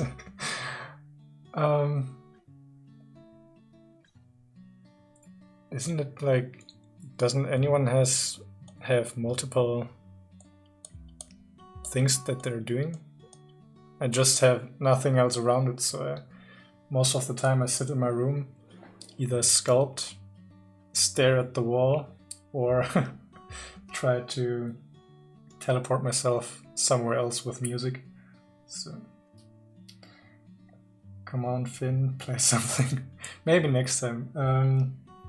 I can then buy another string for my guitar. But I don't say I'm good. Because I most definitely are not. But for me, I do it just for fun. So it's not that I'm like really into getting good at music, because it's such a huge topic on its own. Boy, you guys are putting me on the spot. I sing in my streams because I can't not. I used to apologize, but I don't care anymore. It's true to my workflow. Oh, that's awesome. I have to check out your stream at some point. Let's see.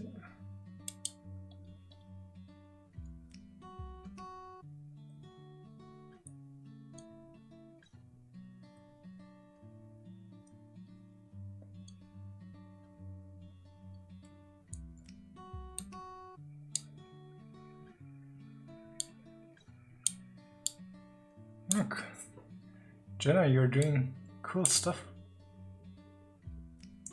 It seems like the portrait is coming along nicely. Awesome. When will your next stream be?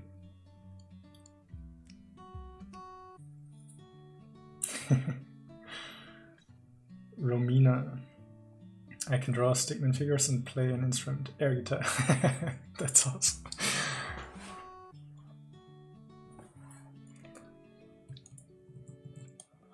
Alright, I think I have to start moving the pen again a little bit.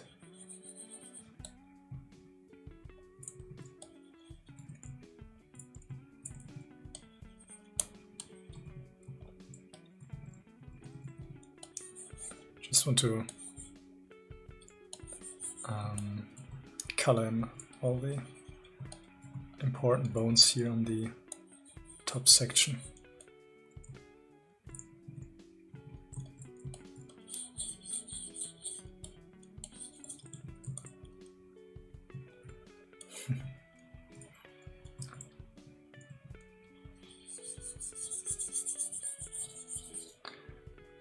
color, fill object.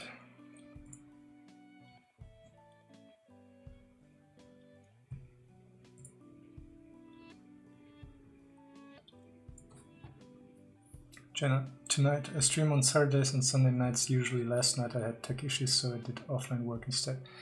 I have a new PC coming soon, so I hope it boosts my work. Oh, that's awesome. So yeah, maybe is it still early in the morning on your side, or because where I am it's close to 9 PM right now? So if it's not too late, then I will come by later. Just say hello. Blender Boy. Okay, so I was studying torso the other day. Is there an M shape behind the rib cage, which determines where the edge of the scapula will be? An M shape where the edge of the scapula will be. Let's see. Torso, neck, back muscles. And look from top. Oh. Yeah. Well, I do have a slight M shape sometimes, but as you can see,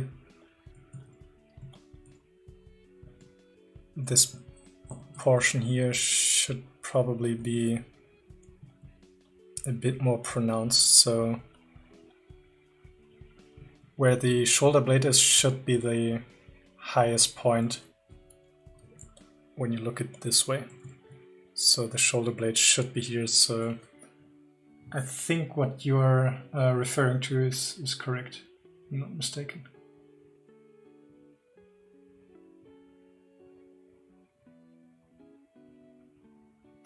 From 9:30 PM to 3 AM. Wow, that's a long time. Yeah, I think it will be like 3 AM on my side. Yeah, it should be at around 3 AM, 3:30. So I will probably be asleep. But maybe if I wake up, then you're still streaming. PVLG, how do you know where correctly put the end of muscles to bone? This is where I gather references for. So as you can see here in my muscle reference sheet, I do have references that show the individual muscles, and there I can see where they start and where they connect to. And this is for me the main goal with references, that I can see, for example, the pectoralis, and I can see the top part of the pectoralis is connected to the clavicle, and it folds over the rest of the pectoralis and merges into the humerus, the upper arm bone. So gathering references for the individual muscle is really, really helpful. And here you can see like smaller muscles, and yeah, this one here, for example. You can specifically search for the origin and insertion points for different muscles, and Google Images should give you good results from that.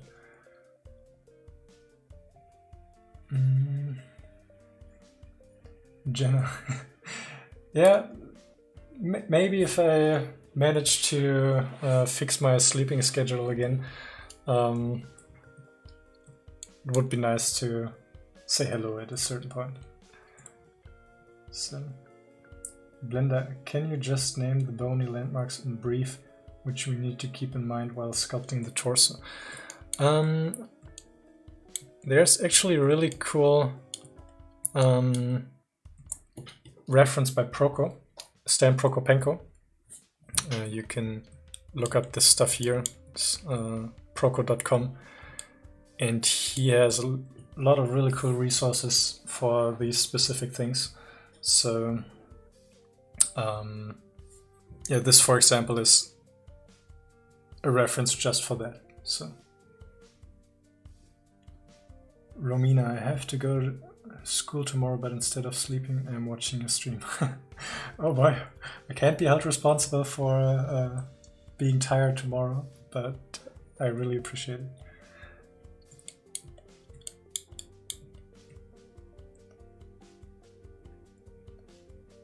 Okay, I will keep my bed sleeping schedule and you fix yours and we will be good.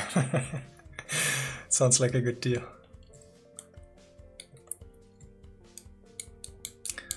Alright. Let's see. So now that the skull is perfectly detailed, I just have to, like, can't be any better. Of course it can.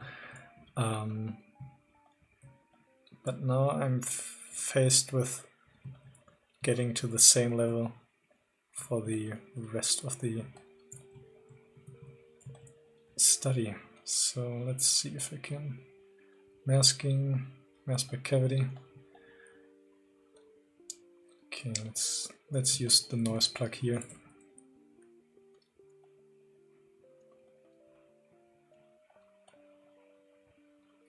I hate the navigation and the noise plug.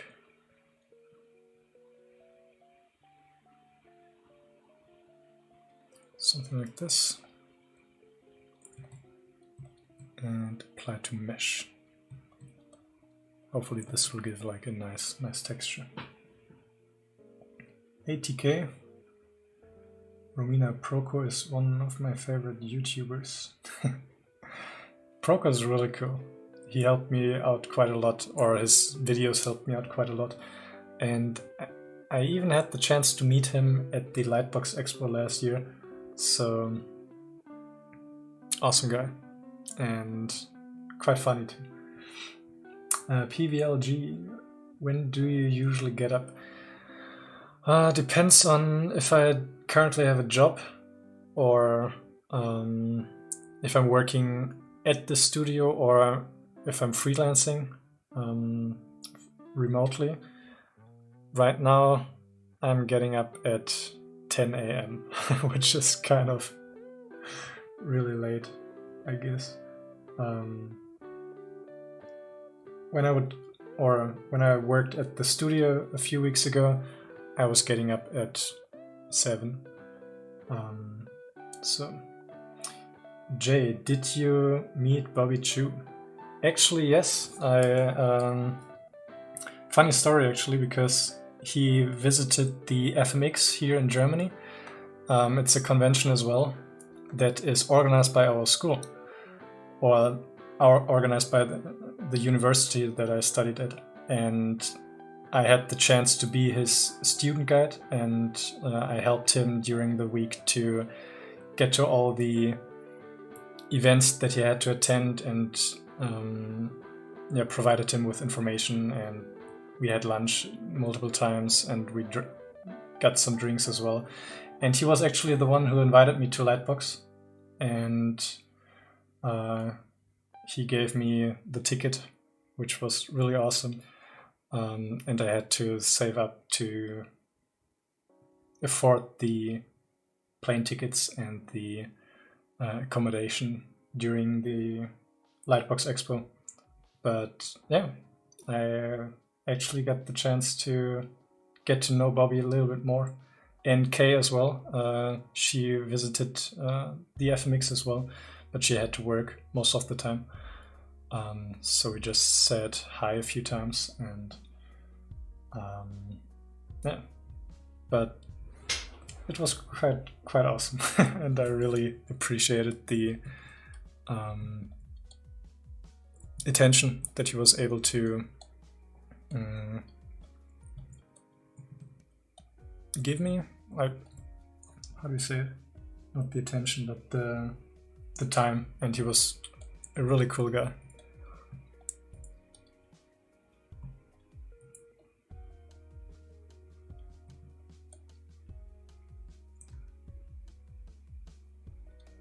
Masking, mask by cavity.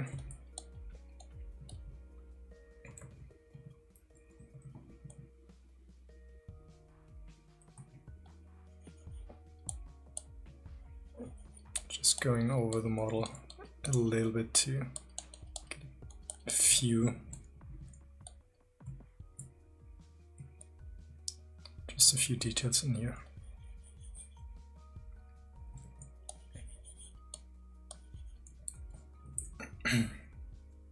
Talk about right place, right time. Definitely.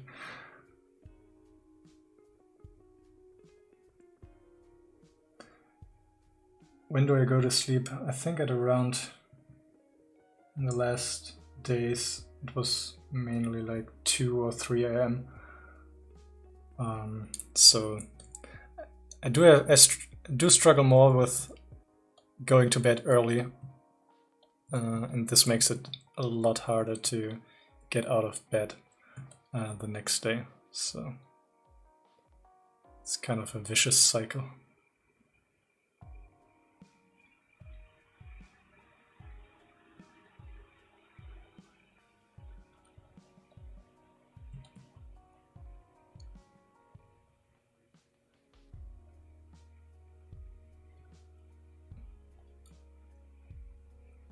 Apply to mesh. Let's see, morph target. Apply to mesh, and then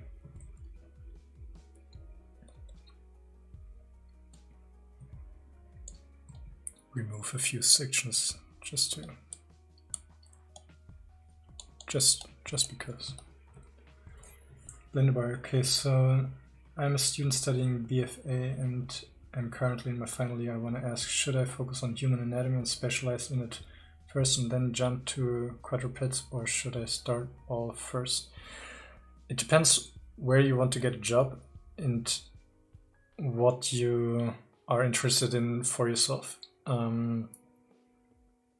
Because in the end, it should be something that you like to do. And if you're focusing now on something that you don't feel that passionate about, but think that will get you a job, you will end up getting the job for something that you're not passionate about. And I don't know if this is something that you would want. So maybe if you're still undecided, then maybe it's a good idea to test out a few projects or do a few models just to see what you like to do. And then you can tailor your portfolio to that. Instead of doing something that gets you a job, but on the long run or in the long run will not fulfill you and probably gets you down a path where you feel frustrated and burned out at a certain point. So Blender Boy, are there separate organic artists for biped and quadrupeds? Probably not. It's probably all the same people, because anatomy translates quite well from quadrupeds to bipeds and vice versa. So and the thing is, if you're just focusing on quadrupeds and you actually want to do like human characters, for example, or human creatures, then chances are you will probably get hired for jobs that involve quadrupeds and not human creatures. So really focus your portfolio on the stuff that you like to do, if you can afford it. I mean, life gets in the way sometimes and you have to find a job. Then it makes sense to get the one that you think you get the fastest. But if you can afford to put some more time into tailoring your portfolio to the stuff that you like, then I hope that you can do that.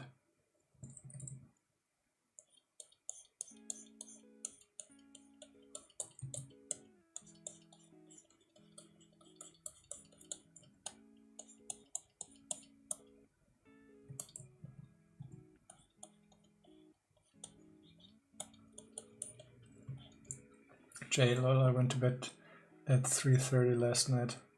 I mean this morning. I think this is actually the biggest challenge ever. Like getting sleepy when you should get sleepy. I mean, I guess if you wake up early, then you will get tired early as well. But I struggle with that quite a lot.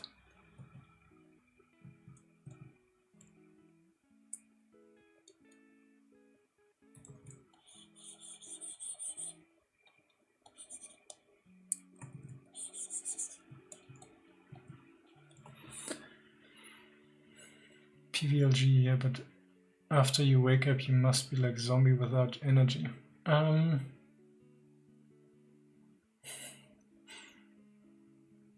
It's a very fitting description, I would say.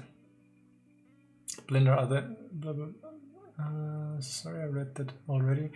Blender, can you show us your portfolio when you applied for a job after college? Organic one. The first job that I got after I after I finished my studies like 2 months ago, I got because of connections, because I worked at the studio earlier. But I can show you the old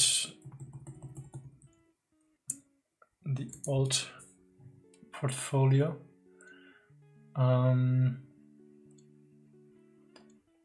It's really outdated already, and it didn't get me that many jobs, I would say. But this is the, yeah, I think these are the only 5 pieces of work that I put on my portfolio for a while. This is from Stylized Model. And they're all available on my website, or on my ArtStation, so you can check that out here. It's fingb.artstation.com. And yeah, but like I said, a few jobs I got through recommendations and people that I worked with already. So building a network of friends that do the same stuff that you're doing is quite helpful. And we can actually make a comparison here to the old echorche study. So this was the old echorche study that I did. It's from 2016. And let's see. It was okay, I would say. Definitely better than the one that I did before. You made the Camaro in Zbrush? Nope. I did this one here in Maya, I think. The Camaro. I wanted to have a hard surface model included in my portfolio, just to show that I could do it, but I'm not so keen on doing hard surface poly modeling, box modeling, so... But it was still kind of a fun exercise, but I enjoy sculpting in ZBrush way more than doing this kind of work here. So this was purely Maya.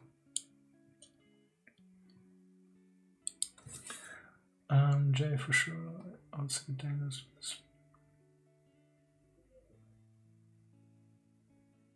Oh boy, sleep apnea is... That's tough, man. Maybe I should look into that as well, because my father has it, and it might be the case that I will develop it at some point or another, but hope you find something that makes it better. Jenna, I wish that was true, but I get up early for my job every day and still can't fall asleep till 1 or 2 a.m. If your internal clock is naturally set late, it is what it is. Probably. Yeah, we night owls, is it a term in English? We have to struggle quite a lot in our world that is so set for people that stay or get up early. PVLG, really nice portfolio. And what do you do at present? Like job also, or you also teach? Currently, I don't have a fixed job. I do have like small jobs because I wanted to get some time to do the stuff that I actually want to learn and my personal projects. But yeah, mostly doing either character modeling or animation for commercials or animated short films, feature films, and stuff like that. So, and maybe at a certain point I will teach at a university or something like that. This is something that I would like to do for at least a certain period of time. Jay, do you think it's necessary to show rigging capabilities in the character artist portfolio, or just as far as making clean assets? When you want to be a character artist with a specialty on modeling, then I would say it's more beneficial to show that you're good at texturing as well. It's always a plus to show your models in motion, because you can then ensure that it's suitable for production. But if you show a clean wireframe and have good textures in your model, then this is definitely a good thing. And shading probably as well. That would be the next thing. So, like, a typical workflow for a character artist is modeling, doing all the topology, the UVs, mesh bakings, then doing the textures and the shading. And this is like, if you can do that, then you're on a good track. Rigging isn't that big, or it's not that common that the modeler is actually doing the rigging as well. At Pixar, they do it, but because they have a really advanced rigging system. So it's more like a plug and play with a lot of different building blocks that you can stick together. And it's heavily based on correctives and doing like facial blend shapes. But usually modeling, texturing, shading, this is a good thing for a character artist to know. I don't snore, I think. I think I'm a light sleeper, but maybe I should record myself.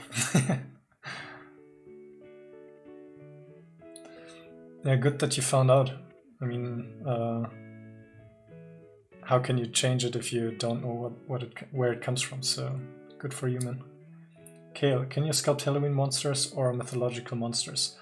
Probably, and I will do one for our Discord channel, because we have like a small Halloween themed sculpt off challenge, something like that. So this is coming. Blinderboy, nocturnal is the word for people who are awake during the night. Thanks for that. Bruno, I know it's an out of blue question, but do you teach private lessons? No, I never did. I consider this kind of a private lesson, which is tailored to not a specific person, but I mean,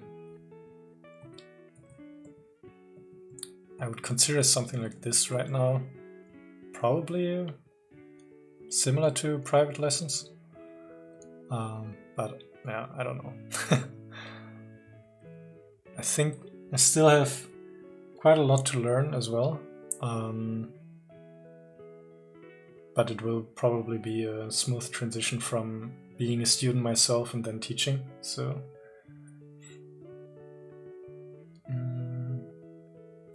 Blenderboy, you're participating in Sculptober? Nope, not I don't. I do have my own projects that I want to get to. Bruno, I would say kind of a workshop style.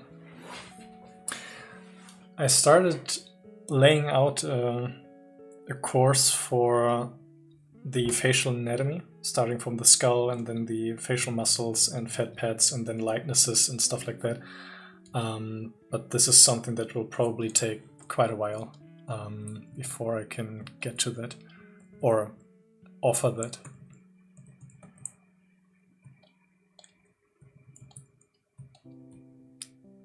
So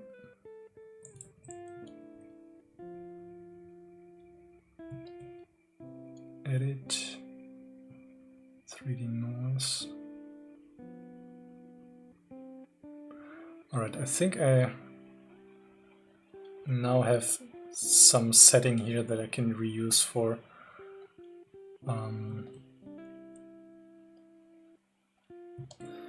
the rest of the bones. So apply to mesh, noise, apply to mesh. So then with the morph brush I can push it back a little.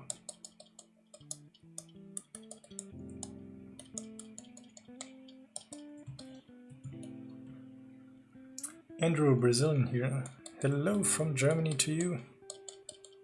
Thanks for stopping by.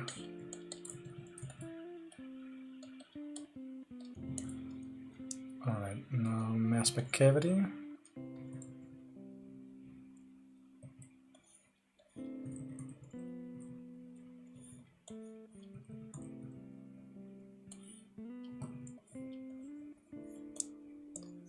Bit of poly painting here.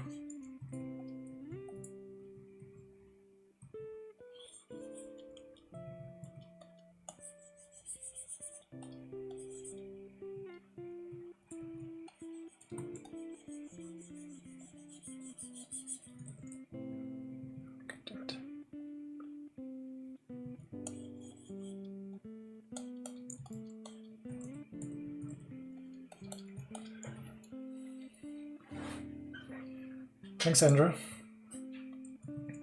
Ooh, Brazil is connecting over the chat. That's awesome.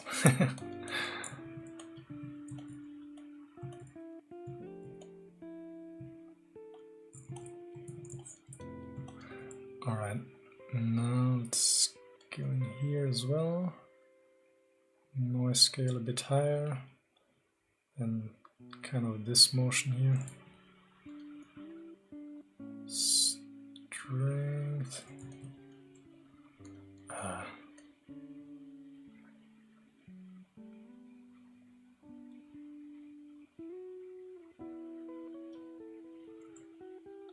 Let's hope that this turns out to be nice. Store morph target and apply to mesh.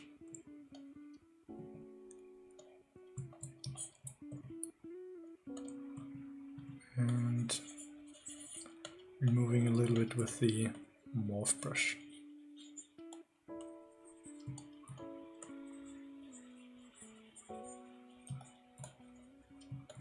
I think this gives a nice organic feel to the bones.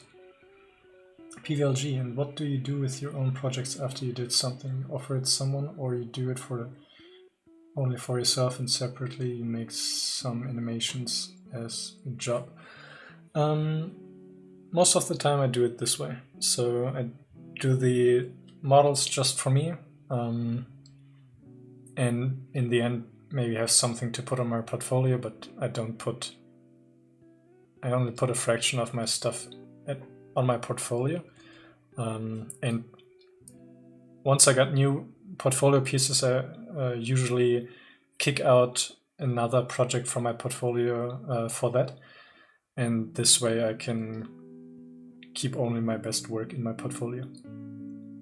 And I like to do YouTube videos and things like that. So this is something that I then offer to all of you. Other than that, not so much. So, Blenderboy, do you know any websites where you can sell 3D models or stuff related to 3D? Turbosquid.com, this is a platform. Then My Mini Factory, which is for 3D printing, and Thingiverse is another one. So these are the three that I can think of right now. PVLG, and then you offer and show somewhere your portfolio.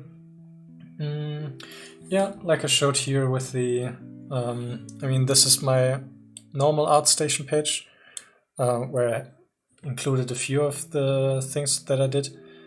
And here on the ArtStation side, this is something that I would, or that I used to send to studios when I applied there.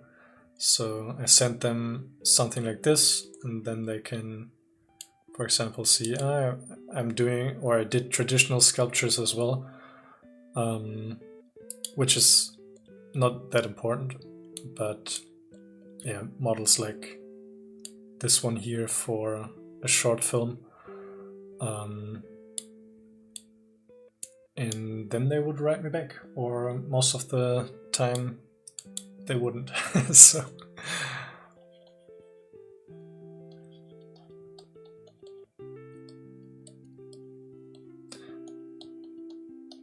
I think what I still have to practice quite a lot is presenting my models, like making proper renderings and doing like nice presentations.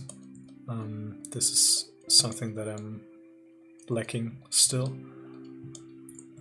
because I like to, once I'm done with the model, I don't want to spend so much time to just make it look fancy, because I got everything out of it that I wanted. So Blender Boy, which software do you texture your models in, Substance or Mari? Most of the time, actually, because for my personal things, I usually just get away with the diffuse map and then do a bit of shader work for the specular maps and things like that. But for the job that I worked on recently, I used Substance Painter for that. I tried Mari once for a little bit, but it wasn't really for me. So I really like to use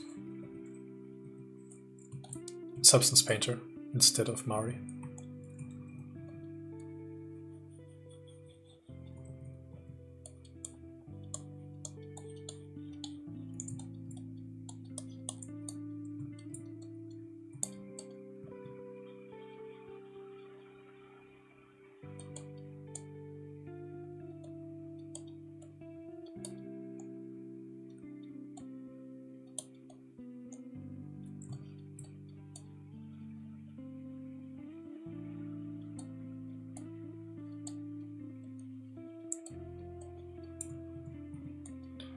I think it's coming along nicely. The small little details add a lot, it feels like. Maybe so much that I have to put a bit more on the on the jawbone here. So let's get the noise back in here. Turn off the noise plug. Increase the scale. Reset this one here.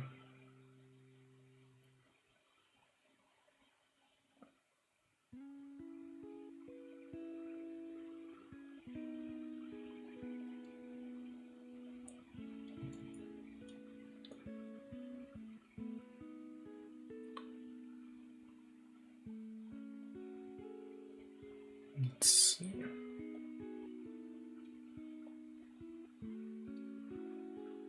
Strength 2, maybe 9, 3. Let's see.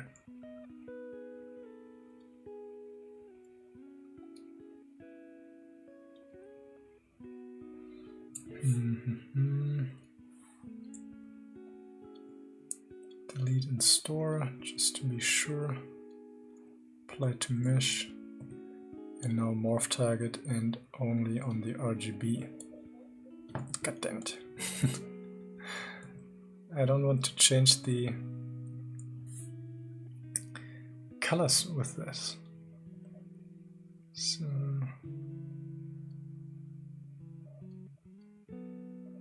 edit, mask black off.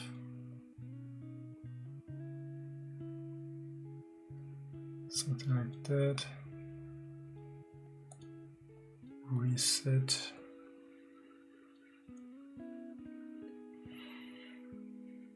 Color blend. I want 0 colors on this one.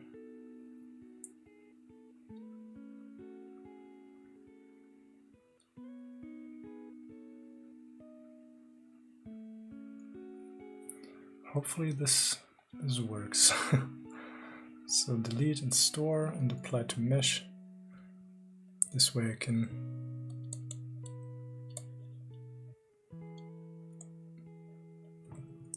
remove where I don't want the details to be.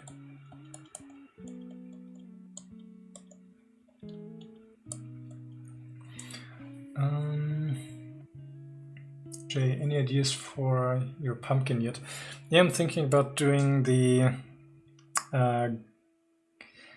when I did the goblin miniature, I started out blocking the head and then the body, and at a certain point it looked like a goblin poking its head out of a pumpkin, and I think I saved this state of the project, so I want to build on that. So probably like a pumpkin that is hiding, or a goblin that is hiding in a pumpkin. Maybe this would be my first go-to. If I'm satisfied with it, then I will stick with it.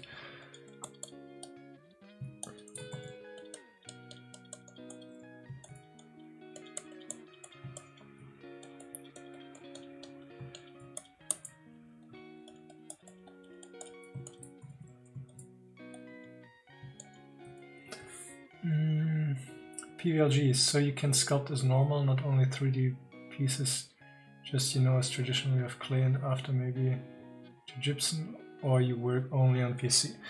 I did quite a bit of traditional sculpting as well. I would say I'm not that good at it. I'm better at working digitally, but I did the workflows, or the workflow of sculpting something in clay, then doing a mold with silicon and doing a gypsum cast of it. Do I have it here? No. But I haven't done it a lot. So my next project actually that I want to do is that involves like doing a proper likeness study with a close to a full body shot and making a 3D print of it, casting it or molding it in silicon, and then doing resin casts of it. And this is my next big project that I started. So this is hopefully coming out in a month or so. I don't know when. Blenderboy, can you show me how you reset mirror orientation? Reset mirror orientation.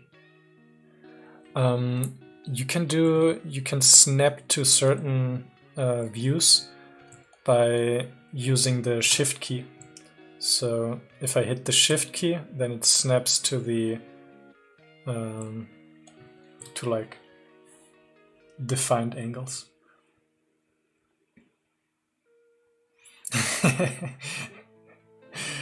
Yeah, Ronnie and Barry. Yeah, could maybe do like a, I don't know. What could I do? Ronnie in a witch costume. Holding out their hollowed out pumpkin for treats. But I think Ronnie and Barry are they are at their final destination, I would say. It's time for new stuff. But maybe they get more companions over time, hopefully.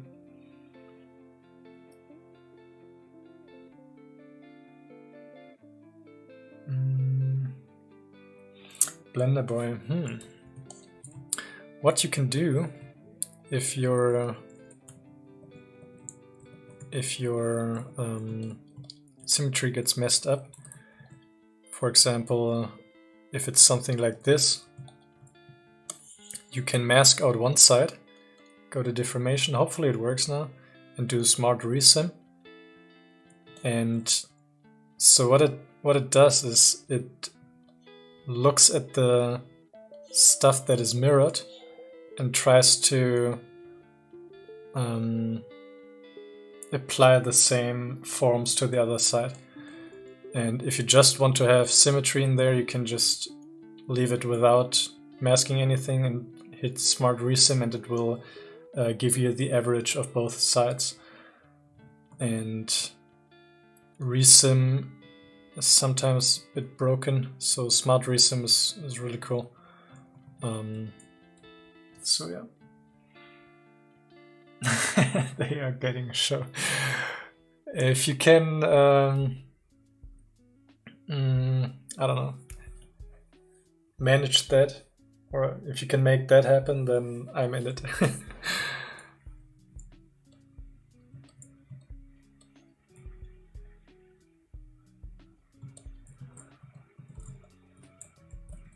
All right. I think the details here are enough. Let's do a quick render. I want to see it anti-aliased. I think this is coming together quite good. I'll make some calls. Awesome. Awesome. I'm looking forward to your call as well.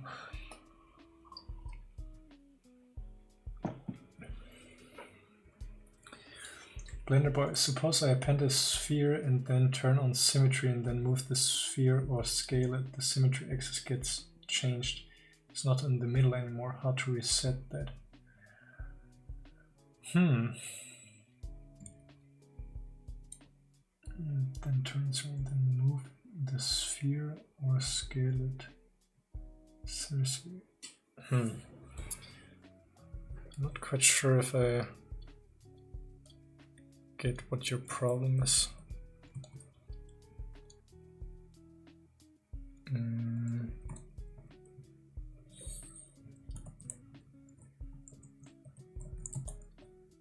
Let's see.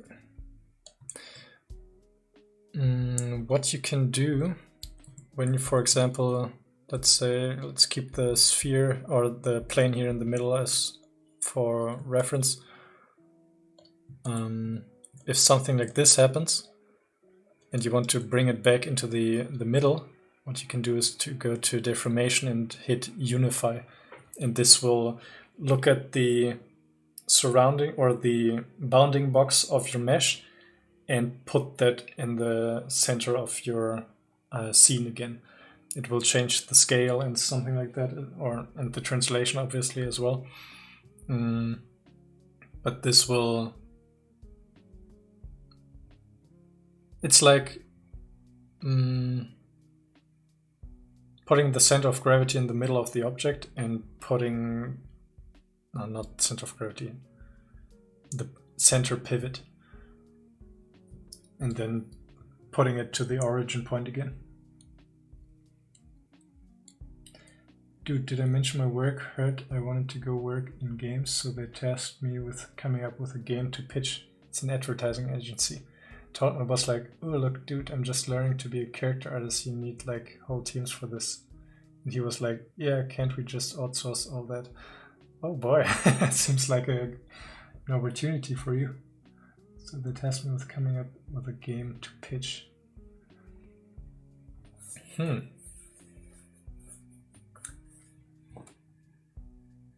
Yeah, try to keep as much as you can on your side.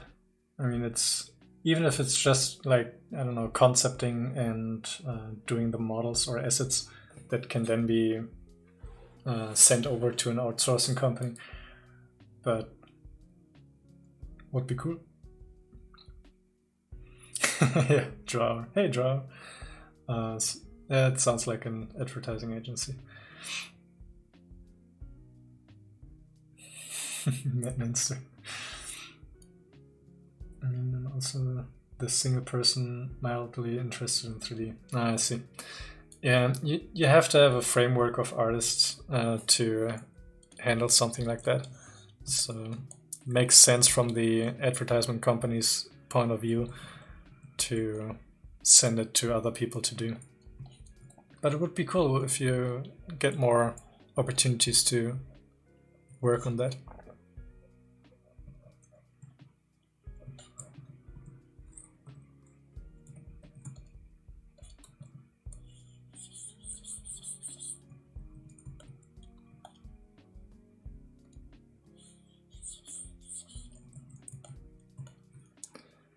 So surface noise. No, not noise. Masking. Mask by cavity.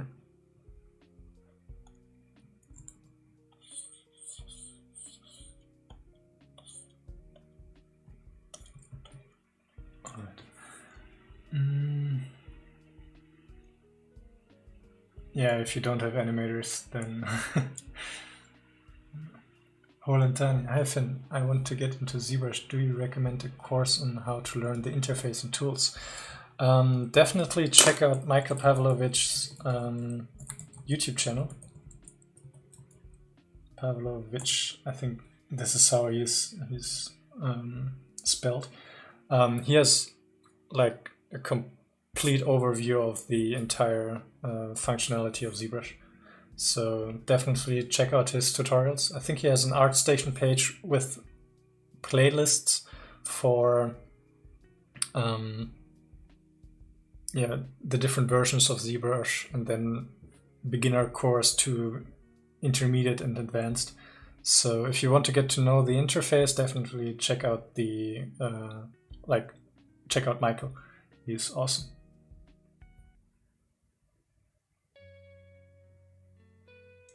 Blender Boy, is there any benefit if we include skeleton echorche while getting hired in our portfolio? I would say don't put your focus on that. It's good to have as an addition, but if you feel like you don't have any strong portfolio pieces, don't do a skeleton or an echorche model. Do a full character instead, and yeah, try to, for example, if you have a studio or films that you would like to work on, try to find similar projects that already exist. For example, if you would like to work for Blizzard's cinematic team, look up their cinematics and try to do a model that matches the quality of those people. And it doesn't have to be a complete character, it doesn't have to be every aspect of it, but yeah, try to do a proper portfolio piece this way. Showing your knowledge of anatomy is a plus. It's not a foundational piece. So, hola Tanya, awesome. I'm giving it a look right now. Thanks a lot. Love your work. Awesome. Yeah, all the best with your studies. And I don't know if it happens that you stumble upon things where you struggle with or have any questions, then feel free to jump in the streams or comment on a video or something like that, and I might be able to help you out. Jay, it's like what Ref says, if you want to work on God of War, don't put Overwatch on your portfolio. Exactly. Astrotilus, any idea how to avoid overlapping alphas on each other while making strokes with it? Strokes just spam that alphas too frequent, creating a mess for me. What I usually do in that case is to go one alpha after the other by using the drag rect and not the spray. So I would then use this, for example, and then draw it out like this and try to get an even distribution this way. And it's a process, it takes a little bit of time, but it gives you cleaner results. What I otherwise like to do is to create a morph target. So then use the spray function, and what you can do is increase the placement, and I think flow variance to 1. Yeah, so this way they are spread further apart from each other, and when I get like, I don't know, areas that I don't like, I could go in with the morph brush and dial it back a little bit. And this way I can reduce the patchiness of certain alphas that I use. So hope that helped you. Come on. There we go.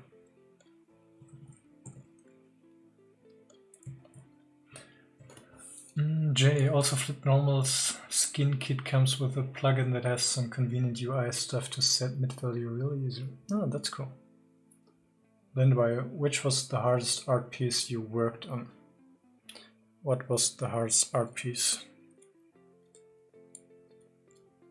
I think it was my diploma project. Because I did the...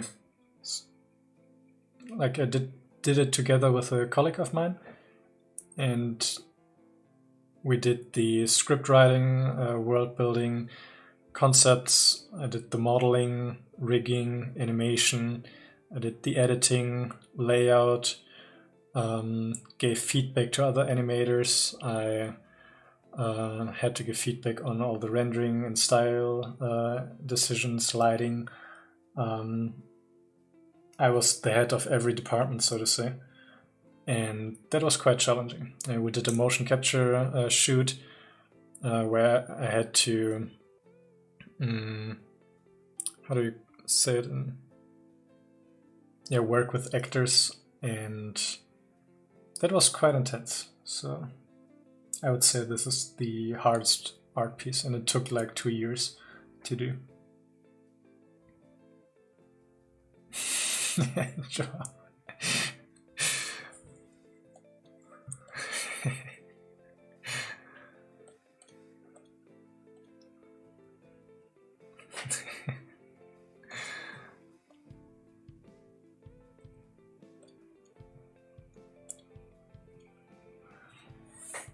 J.O. So your school was like a mock studio environment.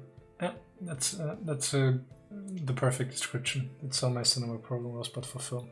Yeah, we had for live action film, or the first 1.5 years were set out to learn like live action movie making. So we had to script writing classes,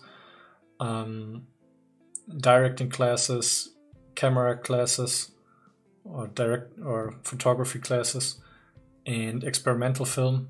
And then it was, after the 1.5 years, it specialized into animation for me, and it spread out into the specific disciplines. But it's like a mock studio environment. That's a fitting description. All right, I think when it comes to the skull, I would say this one is done, but the teeth are not looking good. God damn it. Still have to do a bit more on the teeth.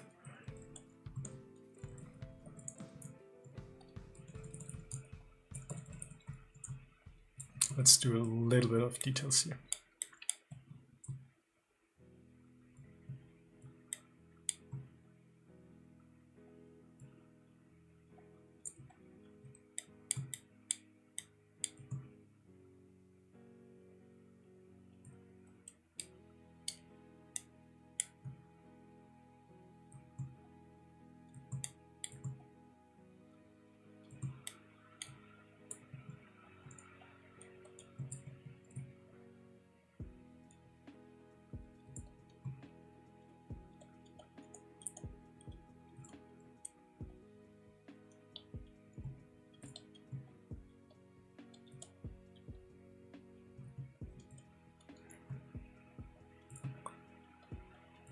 I think this is where my obsession with details and stuff like that is a bit dangerous because I like to spend a lot of time doing things that don't add too much to the final result, probably. But I just really like to get into these really small details.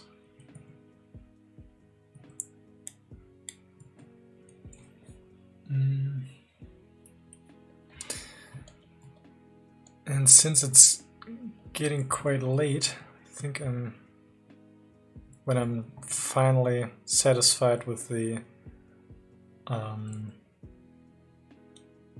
entire head, then I will call it a day.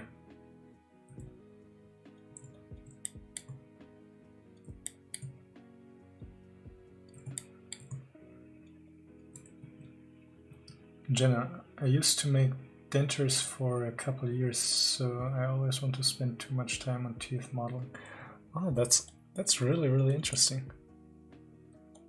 Yeah, I saw that more and more dentists use 3D printing as well, which I find kind of cool. So whenever I see like overlappings between or overlaps between different industries, it's like, oh, that's really cool. Mouths are like snowflakes, no two cases are like, that's awesome. Yeah, I think this is what fascinates me so much about art and anatomy especially. You think you know how things look like, and then you see like a real life example, and that you start to see the intricate differences of people. This is really cool to see. Your dentist is really into it. Awesome. Yeah, it must be like really liberating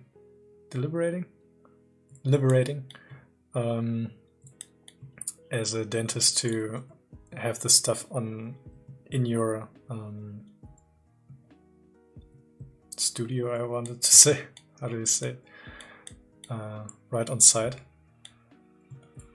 So, Haven, are all Germans as fluent in speaking English as you are? I think the younger generation is getting better and better. If older people start to learn English, or older people usually have a really harsh accent, so when they speak, it sounds more like this because they can't really pronounce the English words like they want to. They treat it more like German words with different pronunciation. But yeah, I don't know. It never sounded so good for me, so I wanted to avoid the accent as much as I could. But yeah, a lot of Germans I think can speak English. So if you come here to Germany and are lost somewhere, there's always someone that can help you out. So, Jar, what, do they use 3D print as a base for a silicon mold or something?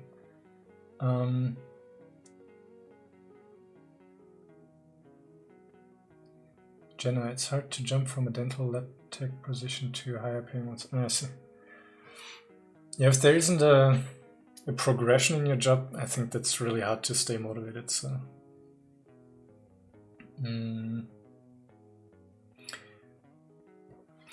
I think they, yeah, like Jay said,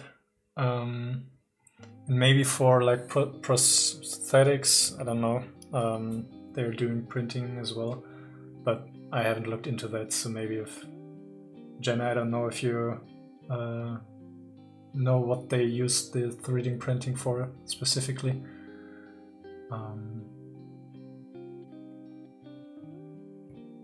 Or Jay. Nice.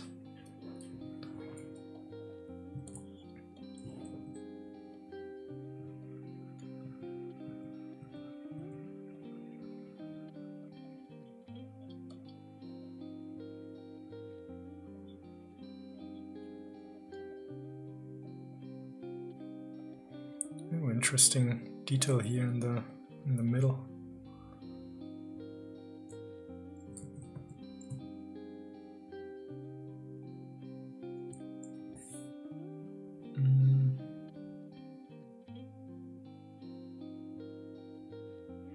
Bam, what did you miss? Quite a lot of interesting discussions, and we detailed the skull a little bit more. So the vertebrae got some love, and now I'm just finishing up the skull section a little, and then I will call it a day, since it's getting quite late. Not as late as Jenna usually streams, but I don't have the endurance yet.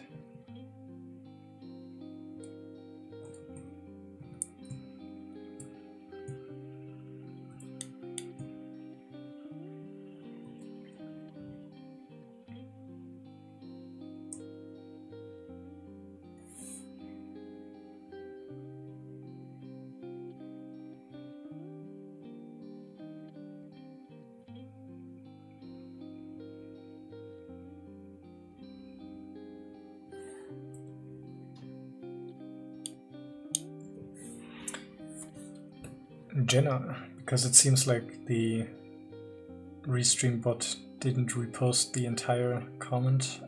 If it's economy dentures for lower cost, it will be the old school stone casts of the mouth. We mount it with a bite and lay acrylic teeth into the wax. They try it in, and when it's approved, it gets molded in a water-based gel material.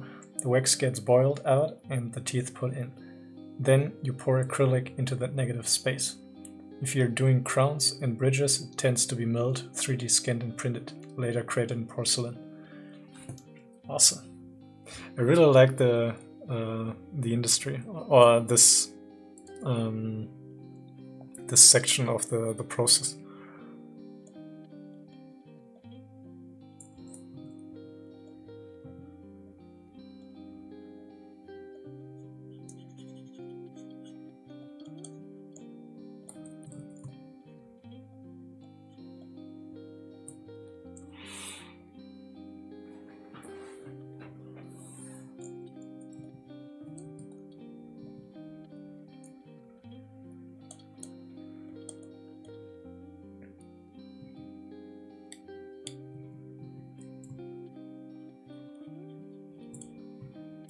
Try to make the wall of the nose a bit thinner,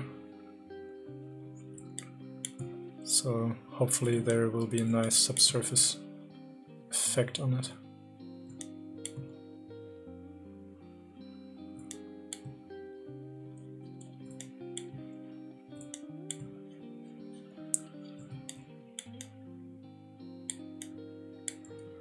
All right.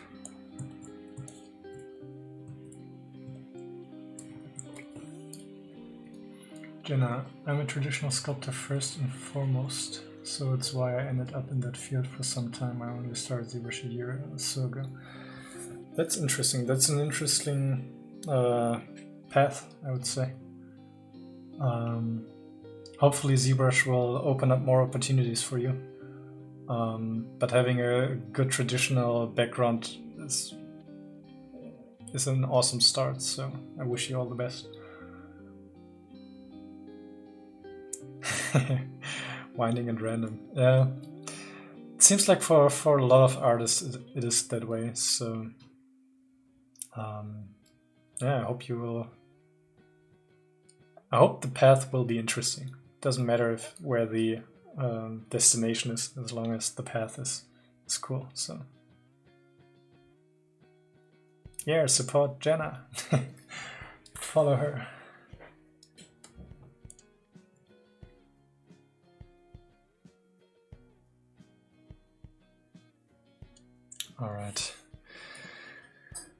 All right, everybody.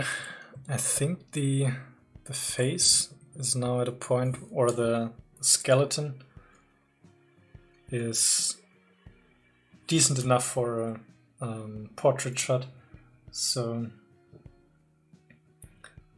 Bam, yes, she is streaming on Twitch, so you should see her name and just copy paste it into Twitch and you should find her, hopefully. So, well, I think this is it from my side. I didn't get to the muscles, but next time. So the face muscles are already in place here. But next I wanted to do the neck and back muscles. So I do have the neck. But this will probably be for the next time. So let's do a render of that. For sure I have a lot of random skills under my belt and I don't regret gaining them. Always good to be versatile. Definitely, especially in a creative area where you can let that influence the work that you're doing. It's awesome.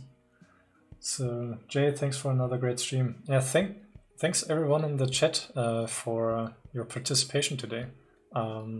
Really enjoyed chatting with all of you and getting to know a few more people. And Bam, you're ending already. Yeah, sorry. I'm going for 3.5 hours now. And I'm a bit tired, but maybe I shouldn't start the streams that late. So maybe I would go for longer. But the last stream I streamed for more than 5 hours, if I'm not mistaken. So I tend to last a bit longer from stream to stream, so hopefully next stream it will be a bit longer as well. So thank you for the awesome stream. I had a lot of fun and got a lot of work done. Oh, that's awesome. Yeah, thanks for joining, and I sound like you. I will check into your streams to compare that.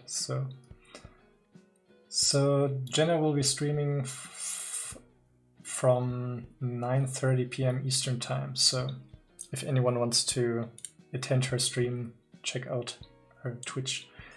So thanks Jay for being here. And yeah, like I said, thanks everyone for the participation today. It was a lot of fun to talk with you. And if anyone wants to get access to the recordings, I do have an archive that I did for all the live streams.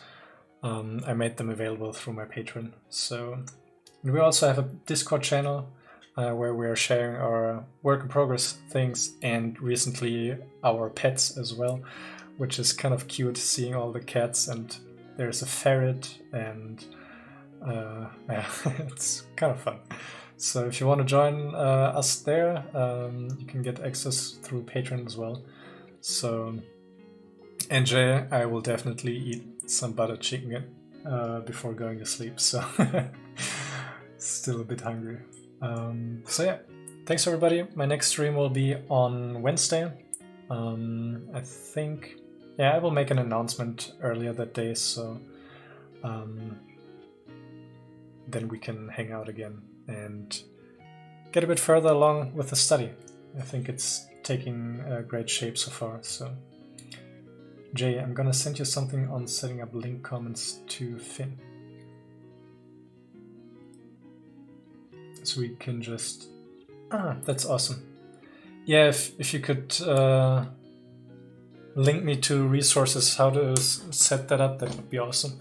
For example, if someone asks what software or what laptop or what the reference thing is, then like PureRef, for example, that would be awesome. So thanks everybody. Hope you have a great day, great night, wherever you are. And I will see you on Wednesday. So take care everybody and see you next time.